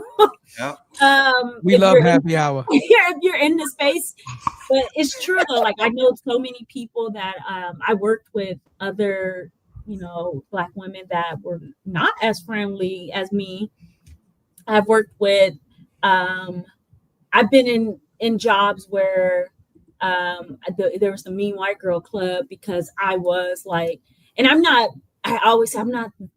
talking myself up, but I was like at one point at one company I worked at, I was like the it girl, right? Like I did my work, I got my work done, and I was recognized a ton. And it made me not want to be recognized because I was like, you guys, like, stop sending emails out about me and this and this. And so I had like these group of like white girls that were no. You ain't got to lower your voice, boy. You ain't got to lower your voice. I had a group of white girls that were plotting against me. They were trying to get me fired because one of them, she was saying she's actually my direct report. Anyways, that's a whole nother story. But to your point, I will say, don't just work and go home. Network and work your network. Get to know your network internally, because especially if you want to grow within the company, right? Like, so when it comes time for promotion, like you got your 3 or 4 items where it's like, yep, I did this. And I know not all companies are like that. They don't care, but I've never been in a situation to where that has not worked for me. Like every situation I've ever been in, it has worked for me because I mean, I'm friendly. I'm pretty much easy to work with, but I'm about my business. I do what I need to do. Sometimes I probably do more than what I need to do, but whatever. But I get to know people. I reach out to people without needing something.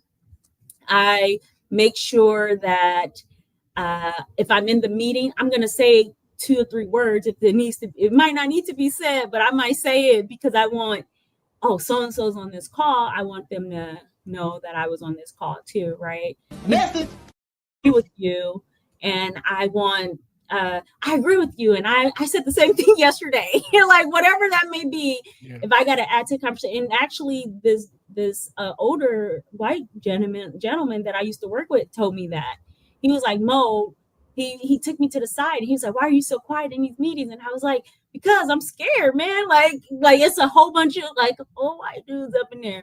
And he was like, you have a seat at the table. You need to kind of like speak up, like be firm in what you're saying and be assertive, and then prep for those meetings, right? Like, so you may not know everything that everyone's talking about, or you might know, but if you prep for it, there's no way you can be wrong, right? So and those things have never not worked. Like they've always worked for me, right? Like those things, like I always tell people, like, don't you got to promote yourself. You said something earlier about personal brand and personal branding and who do you want to show up as. So you show up every day as that person, and it might not be 100% at all times, but when you show up every day, like people are knowing that that's authentically you, and your energy is always gonna precede whatever else anyone else can say about you, right? Nobody else can say anything about me but what everybody sees about me.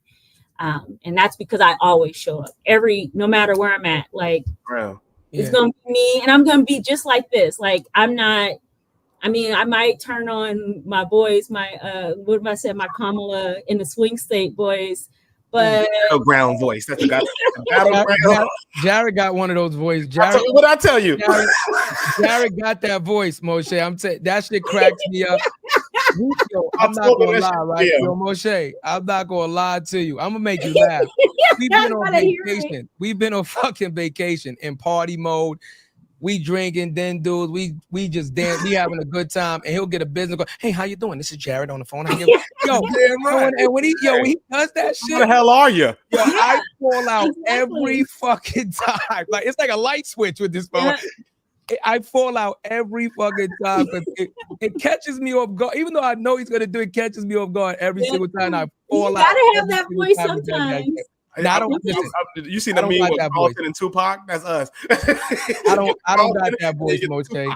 You get this. You get the half shade of the raspy. I turn it on. I'm not gonna lie. Sometimes the Kamala in the swing state boy. That's my new phrase. Kamala in the swing state voice. It turns on.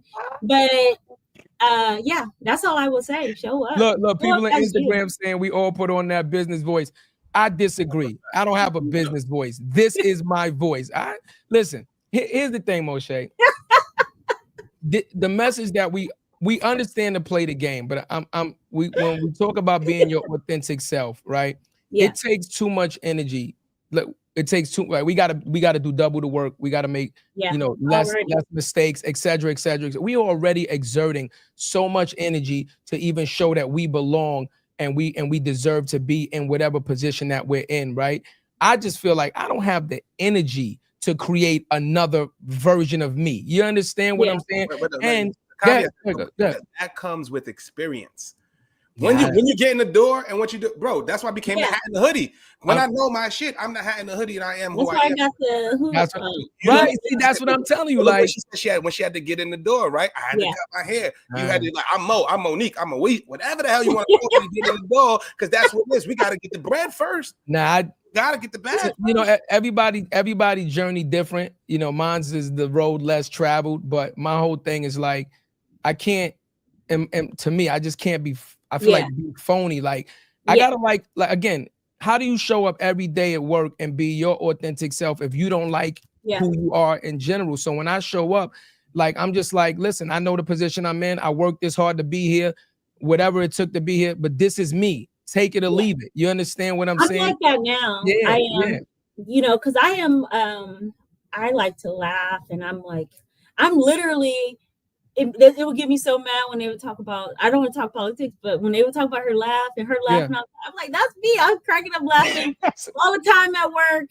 I will, you know, make a joke probably, oh, Mo, you should have shut up right there, you know, but it's I always go back to like, this is me. And if that's not how I'm showing up, I'm like, Mo, were you okay today? Are you okay? Right. Is everything okay? We missed change up the vocabulary energy. is different. Change up the vocabulary is different. Now, if I'm in obviously me and cousin, we go to different meetings. When I'm in around the neighborhood and things of that nature, then the vocabulary dumbs down, right? Because obviously using big words and they're not going to understand that. So I'll talk, you know, hood talk. Let's just say hood talk to yo, what up with the slang when I'm in that. Now, when I'm in business meetings, then I show that I actually have a large vocabulary and I know vernacular and things of that nature, because in certain industries, vernacular is important for them to understand, you know, what's going on within that culture. So that's different. But the change that was Chad's white voice just now. You heard that little it was a little different. You heard it, Mo'Shai. There's no difference. I just changed up the vocabulary, but that was your voice. That's your version. I'm just saying, like, you gonna get the raspiness, like I might hit you with the. No, I mean, the Jada. There's been a couple of times during this conversation, I was like, okay. You know what I'm saying? Let me lighten it up a little bit, Mo'Shai. Let's lighten this up just a little bit. So you are a beautiful, intelligent, clearly highly driven Black woman. We have to talk about what that looks like now and the aspect, because now, you know, obviously there's a big uptick in women being professional women, right? And chasing after their dreams and becoming career women, and not affecting their personal relationship, right? Whether they're married or dating and things of that nature. And you're also not only a professional woman, but you're also an entrepreneur, right? So you don't have to go into like, you know, super deep details, because we don't care about that. But how has you being a successful Black woman who is also an entrepreneur, how has that affected like the men that you attract, or the men that you feel like are approaching you in your dating life? It's a men approaching me. Where they at? I thought you were gonna say you always get the brother with the gold. Don't say that too loud, because now your LinkedIn gonna go crazy. You just said you ain't want your LinkedIn to go crazy. Now you're gonna get the different type of message. Hey girl. Brother's gonna be hey girl. Because I've been looking for them, but listen, you done got 10 DMs right now just because you said that. No, I don't know. I mean, I feel like I've been like perpetually single. I'm laughing at my cousin too, because he put in the comments that I be changing. I don't have a change in my voice. Like, I don't know, but go ahead. I'm sorry. Go ahead. You do a little bit. How has it impacted? I will say, I recently got on a social a dating app, and one of the comments, the guy said, "Oh, you must be one of those girls that focus on her career versus having kids." Oh. That was his first message to me, and so I immediately deleted mine. Wait, hold on. Out the gate, not hello, how you doing? Not a. No, that was his first. No lie, that was the first message, and it wasn't even a message. It was like a comment that you can leave on like a picture or something. Okay. Which I forget. Maybe That's Bumble rude. or That's very rude. yeah, he was like, "Oh, Very you must rude. be one of those girls that focused on her career versus having kids first." And I was like, I did respond, and I was like, "Well, why would you say that?" Right. He was like, "Oh, I can just tell." And so we had this like little back and forth, and I found myself trying to explain. I was like, "Oh, I don't gotta explain," but I will say, you know, look, I have had only 3 real relationships, Okay. and I will say my last relationship was I thought that was it. I was like, okay, you ready? Because I'm ready. Like, we can go, you know. Like, look, I already cleaned the car, got gas in it. You can drive, I could drive. What you want to do? But he said he was ready, but he really wasn't ready. Okay. And I think after that, I was just like, man, like I don't know what I'm gonna do. Because I do want to have kids, and Okay. I do want but I will say you don't think about it when you just kind of like, no, I'm gonna try to make money. I want to buy a house. Like I was like, I bought a house, and you know, I sold a house. I bought another house. It's like one of those things where you don't really think about it. Then boom, 39. I'm like, oh shoot, like I'm 39. No, that's right. It just go by so fast, and you don't really realize it. So I don't think it has affected me per se, like in a way where I know like the men who approach me that like maybe they're like, oh well, you know, you're too driven, or you're too this, or whatever whatever conversations are online these days. But I do think it has impacted me in a way where I will say my past relationships probably have made me realize like, okay, I won't, now that I understand who I am and know who I am based on the things I've done and where I'm at in my life, like, and then the people I've dated, like, I don't want none of that anymore. So I feel like it's more picky, not looks or anything like that, just on how people, just how people show up every day, right? Like, and I think my ex, you know, like a lot of women say, oh, I have this list of, my man got to be all list or whatever. So I had this list too, right? And like he checked all the lists. Oh, he was tall, he was this, he was that. But then I didn't think about like, oh, I want to get married, I want a husband. But I didn't think about like if I wanted that type of husband, like I didn't think about if he had to want to be a husband too, right? So it's just little things like, oh, like I want a man with a big family, but I want a man that also like has a good relationship with his family. Like he's not beefing with his mama and his daddy every other week, or you know, there's just certain things that you kind of you just learn over time. So right. I don't know, but I also say this, I'm very realistic, and I'm not going to be negative, but this might come off as negative. Oh shit! Oh, here we go. Oh, here we go. I feel like you got hit us with nothing towards like, I was just, as a Black woman who's 39, who like our dating pool is smaller, right? Like especially in my part of the world, like the type of men we want sometimes they're not checking for us, and and I'm just a realist in that, right? Like I live on the West Coast. I don't know how East people always say you should go to the East Coast, blah, blah, blah. But I feel as if, you know, my dating pool once I hit 40, my dating pool was probably 10 now. It's gonna be like 2 when I hit 40, right? So I just say that in a sense of like, okay, I'm a realist. What I want may not happen by the time I'm 40.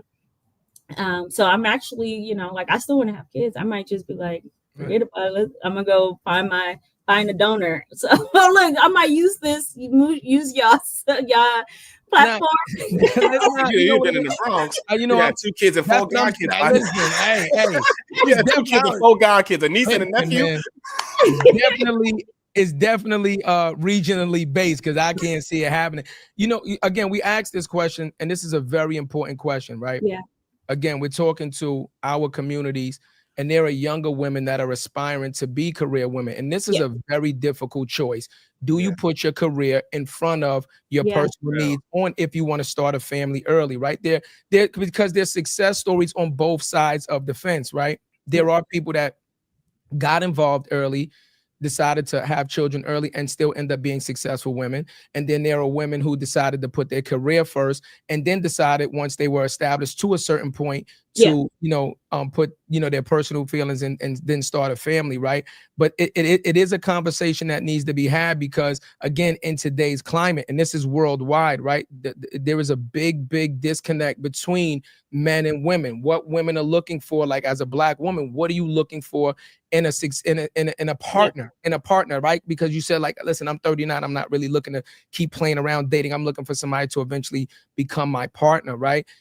You know, is my job intimidating to a lot of guys, right? Right. Am I intimidating because I do so many things?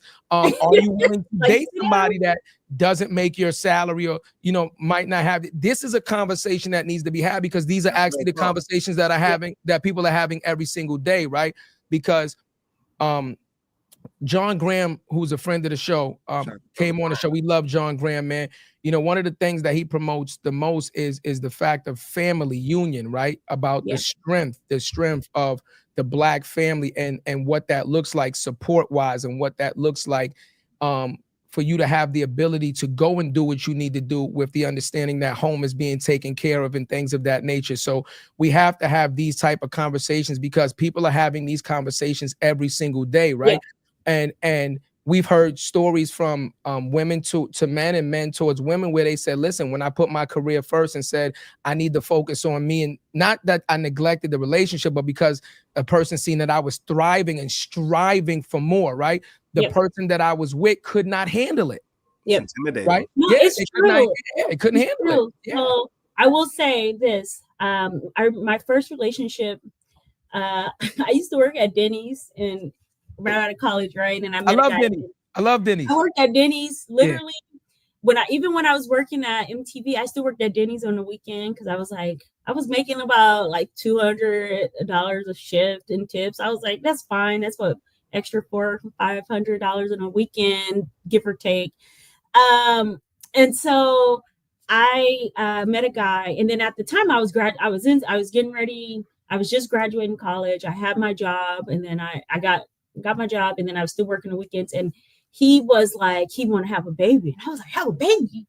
Like, what? I was like, I don't know you yet. But the thing, my first thought was like, we should be wanting to travel. Let's put our money to go buy, like, get a place like together. We have been together for a minute, and I was just like, you want to have a baby? Like, for me to live at your grandma's house? Like, what? Like, that is not happening.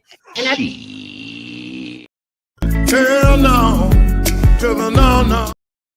I was about, you want me to move in the basement with grandma? Okay. No, because that's what I was like. We're gonna live in your grandma in this room in your grandma's house.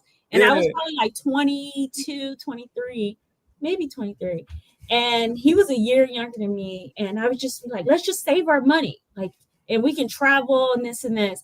And so he, like, obviously we didn't last because he had different goals in life, right? Yeah. But I say that as I got older, my grandmother and my grandfather would be like, oh, Mo, like, you know, like the more you continue to climb the ladder or whatever, like it's going to become harder. I was like, no, men don't think like that. Like that's not intimidating. Like, how could I intimidate people, you know? But I never thought. And then now I feel like I guess it is because my ex, you know, when we got together, I pulled out a spreadsheet. I was like, well, because we moved in together. Wait, you pulled out a spreadsheet? I pulled out my spreadsheet. Damn! That'll run a brother off. Not the spreadsheet. Oh gosh, she got Excel out. Oh no, spreadsheet. Oh, God, well, let me tell you why. It's because we were moving in. He was moving in. Okay. But still, I've never heard that. Wifey ain't never pull out the Excel. I've never heard that. I'm not gonna lie to you. Not a spreadsheet. Well, it's because I wanted him to see, like, okay, this is how much I make. Okay. And this is what these are my bills, Okay, right? got Like, you, got you. so if you don't have a spreadsheet, like, just like if you want to run through, and he never wanted to tell me. He was like, "Oh, you make substantially more than me," but he Right. never shared with me anything. But I was like I told you, I would tell all my business, right? Like, I was like, "Well, here's my spreadsheet. You can see I got the loan, the student loan. I didn't have a car note and all this stuff, anyways." But I think him seeing how much I make, even though he saw like I had bills, like I have a mortgage, I got this. He wanted to like man up, and so he was like, "I'm gonna pay the mortgage, right?" Okay. And I was like, "Are you sure?" Because look, I'm not gonna say no. As long as you, you want to as handle long as you like, if you this? want to be the man of the house and pay. Look, who am I to stop you from being the man and paying the mortgage? Right. So he paid the mortgage like two months, and then he couldn't like. I think it because at first I was like, we can split the bills, right? I don't mind splitting bills. But he wanted to pay. So I was like, okay, I think he wanted to feel like it was his house too. So I wanted to give that to him. So I was like, all right. And then after 2 months, once he got to the third month, he was like, because he had been previously married and had kids. And so he was like, I had to send my kids some money last week. And I don't have the money. But like, it was like the first. It was the day before the first. Like, I was like, well, the mortgage due tomorrow, man. Like, what we gonna do? The thing is that I obviously I was like, I'm gonna pay it, but that was for me, that was kind of, I didn't want to like just cut it off, but I was like, man, you would rather see me on the street than to talk to me, or like you can't feel like you can talk to me. So you just kind of like, what do I need? And I would ask him, I was like, what made you feel like you couldn't speak to me? And it was less about him not speaking to me, more about him saying like, I don't have the money, right? Because he was like, that's the insecurity. It's like, what if you find a brother that make more than I make, right? Will I be enough to satisfy what you want to do? And I feel the same way too. Like I sometimes, and a lot of men, especially like the men I want, like, oh, this is a good looking man. I'm like, oh, but he like probably like his woman not to fart, or like his woman can't do this. His woman. Show me that spreadsheet. Woo, woo, woo, woo. Let one off, baby. But you know what I'm saying? Like a lot of men are like that. They don't want, like, the woman can't sneeze. Can't do anything. And that's intimidating to me. No, listen. Show me the spreadsheet. I got air freshener. See, this is what I'm talking about, Mo'Shai. Like, you know, there's a difference between honesty and transparency. And a lot of people don't understand that there's a big difference between honesty and transparency. You understand what I'm saying? See, you can be honest and say, yeah, I got a job and I got bills. That's honesty. Transparency is the spreadsheet. This is how much I make. But again, see, this is the reason we got to have these kind of conversations, right? Because you have to, once you start elevating yourself as a woman, then you have to elevate what you're looking for in a partner, right? I don't think that the pool is smaller, honestly. I don't think that the pool is smaller at all, because there's a lot of successful men out there, and there's a lot of, you know, dope dudes out there that I'm sure would enjoy that. The whole thing is connecting to a person that you feel like, okay, we can at least have this type of a conversation, right? But it starts in the beginning. I think that needs to be established in the beginning of the relationship. Like, listen, this is the type of person I am, and this is what I'm kind of looking for. Not like overbearing, but just to kind of like weed out the bullshit before it even begins, right?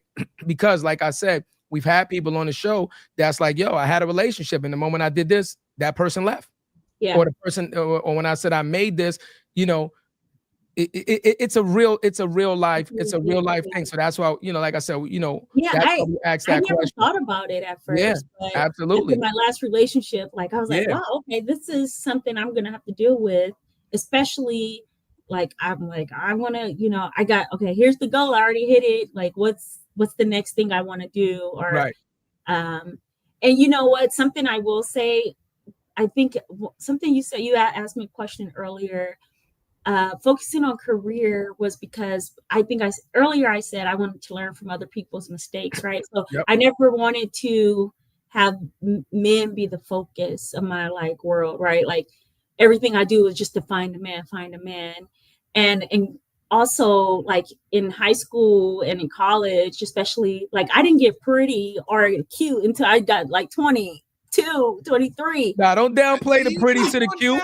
No, I'm serious. Look, I'll send y'all pictures later on if y'all want to post it.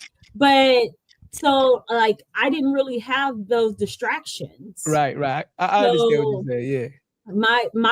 I was always the smart girl or the person that was gonna do the right thing, because my focus was never over there, because I wasn't confident. I didn't have the self-esteem. My distraction was like, okay, I read this book today, or or you know what I mean, like, or watch, I don't know, a sci-fi movie. I don't know, something. It was something different than a lot of other people. And then as I got older and I became a little bit more confident in who I was, and lost a ton of weight, and actually started to like step into like, I don't know, like a cute girl, that's when like I was like, oh, like now I got attention. I get attention from guys. Like, okay, like wait a second. You getting the hey big head tag? Hey big head.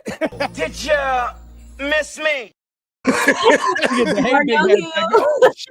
what's good? I ain't talked to you in 17 years. Remember the spreadsheet, girl? Stop playing. Remember the spreadsheet? You still got that? I got mine. You still got that spreadsheet? I love it. But I want to say this, and this is from my personal thing. I just believe that it's better that way. It's better when you develop yourself before you actually start looking for a significant other, because when you truly know yourself, then you truly will start to exude a certain energy that will start to attract what you want. You understand? When you're just stuck into that. And I'm gonna tell you, like, we from urban city, we from the hood. You know what I'm saying? When we were growing up, when we were getting money, and the drug dealers and hustlers, we just wanted the prettiest thing walking. You understand what I'm saying? But once you start dating the pretty girls, you realize that they don't really have a lot of substance to them. Facts. Not to say that beautiful women can't have substance, but when your whole basis is based on your looks, and you get so much attention that you don't have to develop yourself, then you actually fall behind everybody else, because you don't have to do no work. Everything is just based on your looks, and people just want to date you because of you look in a certain way, and da-da-da. So I think, that the way you did it, and, the way you should develop like that, develop yourself first. And then when you make your ask, you have the substance behind you to say, well, this is why I make that ask, right? So, that's all it is. I just wanted to ask you, because like I said, we ask a lot of our guests that, because it's super, super, super And I have important. a lot of like younger cousins that are in their early to mid 20s, first cousins. And they're like, Mo, like, we want to be like Mo. I have other cousins that are married or like kids and stuff. And so it's just this whole dynamic of like the grass is greener type of thing. Okay. I'm like, well, at least you got a family to cook for. I'm over here like, do I feel like cooking? Like, like me and my dog looking at each other. He's looking at me and I'm looking at him, and that's pretty much it. It happens for a reason. I guarantee that we getting a lot of comments on Instagram and LinkedIn. There's gonna be somebody that loves the spreadsheet. I guarantee you. Listen, I mean, look, the spreadsheet itself.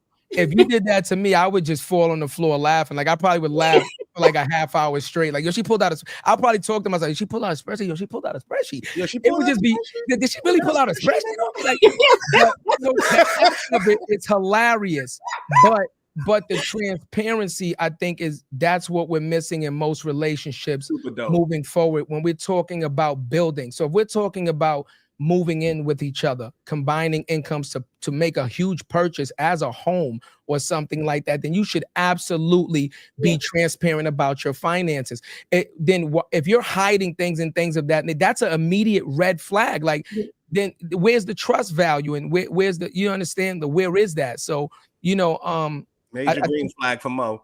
Major green flag. It's a green flag, but you know what? There are things like, I will say this, and we can get off the subject, but like me knowing him, I didn't know him as well, but me knowing that person now, I would not have done that, because I could understand where he was at in life. Right. You know what I mean? So Right. I like now looking back, and not saying that, I mean, he wasn't like the perfect guy, but now looking back, I'm like, oh, there's things that like I would have changed my approach a little bit. I can understand, but he has come back and was like, you know, like, oh, like I wish I would have appreciated that a little bit more, certain things that I wish I would have done things a little differently, knowing that he was in a certain place in his life now. I knew he did. Did you miss me? I knew he did. Hey, Big Head said. What happened was he spun the block. He spun the block and realized, holy shit, I traded a 10 for a 2. That shit happens now. Just so you know, Mo, like, we getting texts and Instagram and stuff. So I got a guard brother for her. I got the hookups is coming through. Right, the blind dates are about to start coming through. Right, this is about to be the love connection on this show. But, you know what I'm saying? So, you know, traveling is super important. So, okay, in the continuing to keep it light. So you work a lot. You're opening up these businesses. Okay, you like to travel, but what else does Mo like to do? What does Mo'Shai like to do to relax? Right. What do you do to enjoy the fruits of your labor, of the things that you've created to allow yourself to do other than like travel? What's some of the things you like to do? That's a good question. I mean, obviously I spend time with my brother. I don't know if there's a big like or just obligation, but no, he's funny. But I will say I love a good spa. I like to be at home for the most part. At first, I used to like go out and stuff, but probably I spend most of my money at the spa and now on house stuff.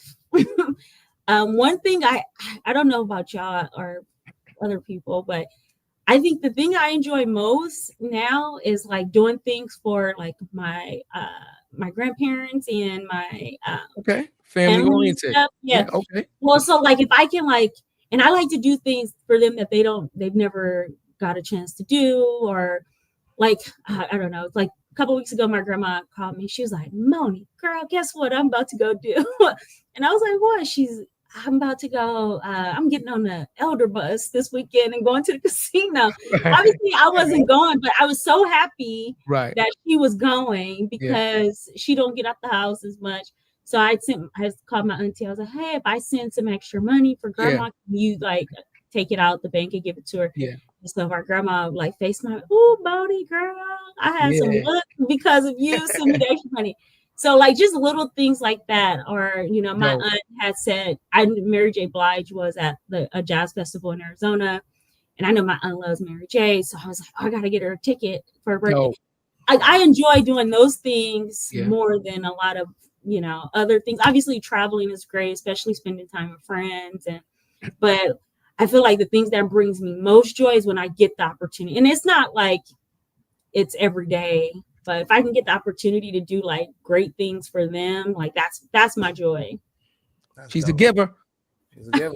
She's a giver. That's my joy. But for me, I go to the spa a lot. Green flag for the Instagram. I go to the spa a lot, and I like I said, picking up new hobbies. This summer I had like a hobby theme, so anytime I had extra time, it was like try something new. So obviously, golf is something I've taken up. I'm not great. No. I hate golf. No. It is. But you don't gotta do. Is it because you're doing 18 holes? You do 9 holes. I did 1 hole and damn, they got a hernia. It was bacchiotomy. Oh, I tried that, and then I did pottery this summer. Okay.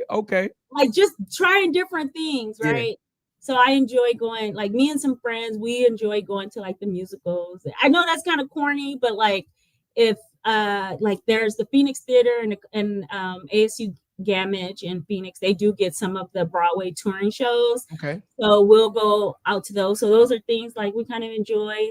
I like real touristy, corny things. So like if there is like, oh, like I saw this ghost tour that they're just put in downtown Phoenix, I might go do something stupid like that. But I'll do it by myself. Like I won't even ask people because I know not everyone likes to do weird and corny things. But Just Okay, to kind so of You're gonna stop downing it. It's not corny. A brother might like I'm sitting there watching Conjuring and shit. You might not motherfucker might want to do that. Listen, ladies and gentlemen, It's not corny. just That's what you get like. your checklist ready just in case you're trying to hook Mo up. Just understand she's very homely. That means candles, niggas, candles, right? You could get some good ass smelling candles, right? Yeah. And she likes to go to the spa. So get your nails done, nigga. Get your feet. Don't have no fucking the gels. feet that look like this, my nigga. You walk in the spa, take your socks off, and you scare her.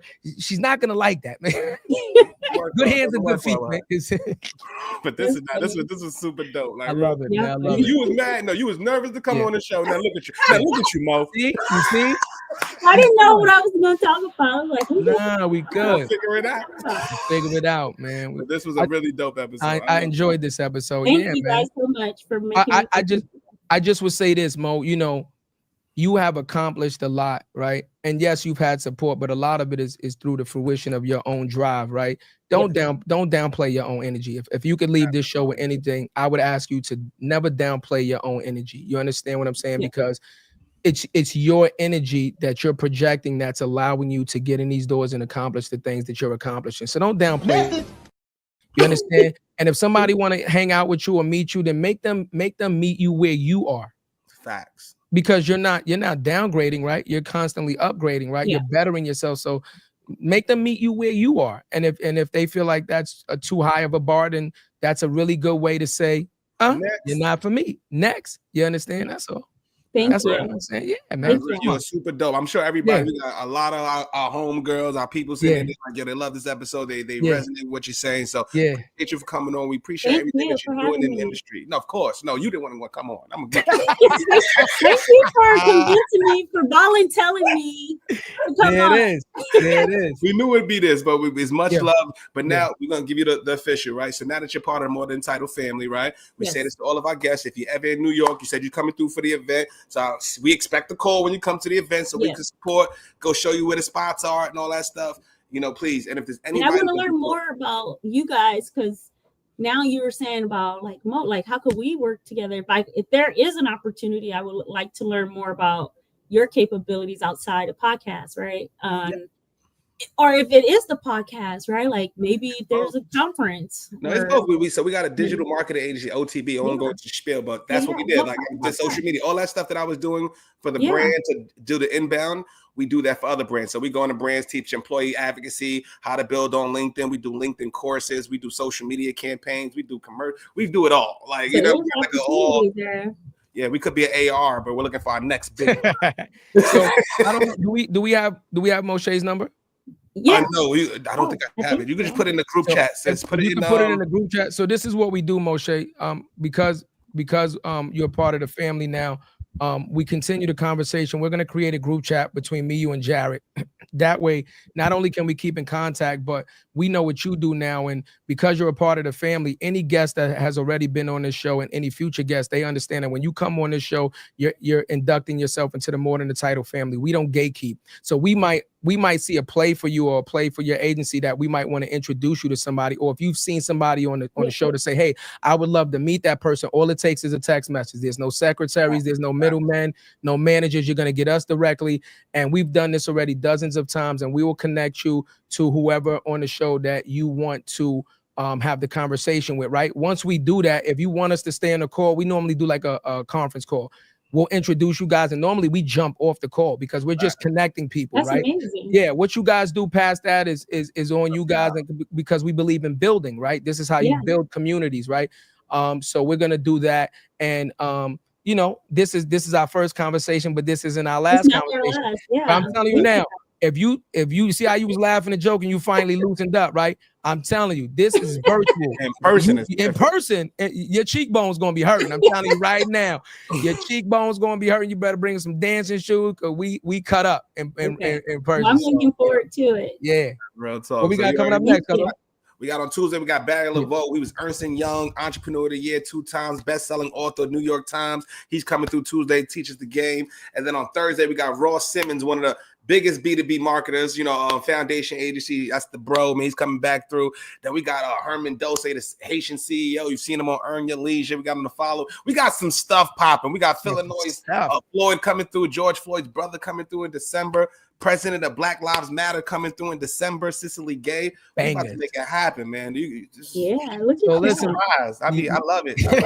I'm good company here. Yeah. Thank you. So listen, ladies and gentlemen, this has been another phenomenal episode of More Than the Title. And this young woman has come on and given you her story and showed you what success looks like. But she also showed you that she's worked for it and she was willing to put in the work for it. And that just reinforces the statement that we say every time before we end the show. The dream is absolutely free, but the hustle, well, shit, that's so separately.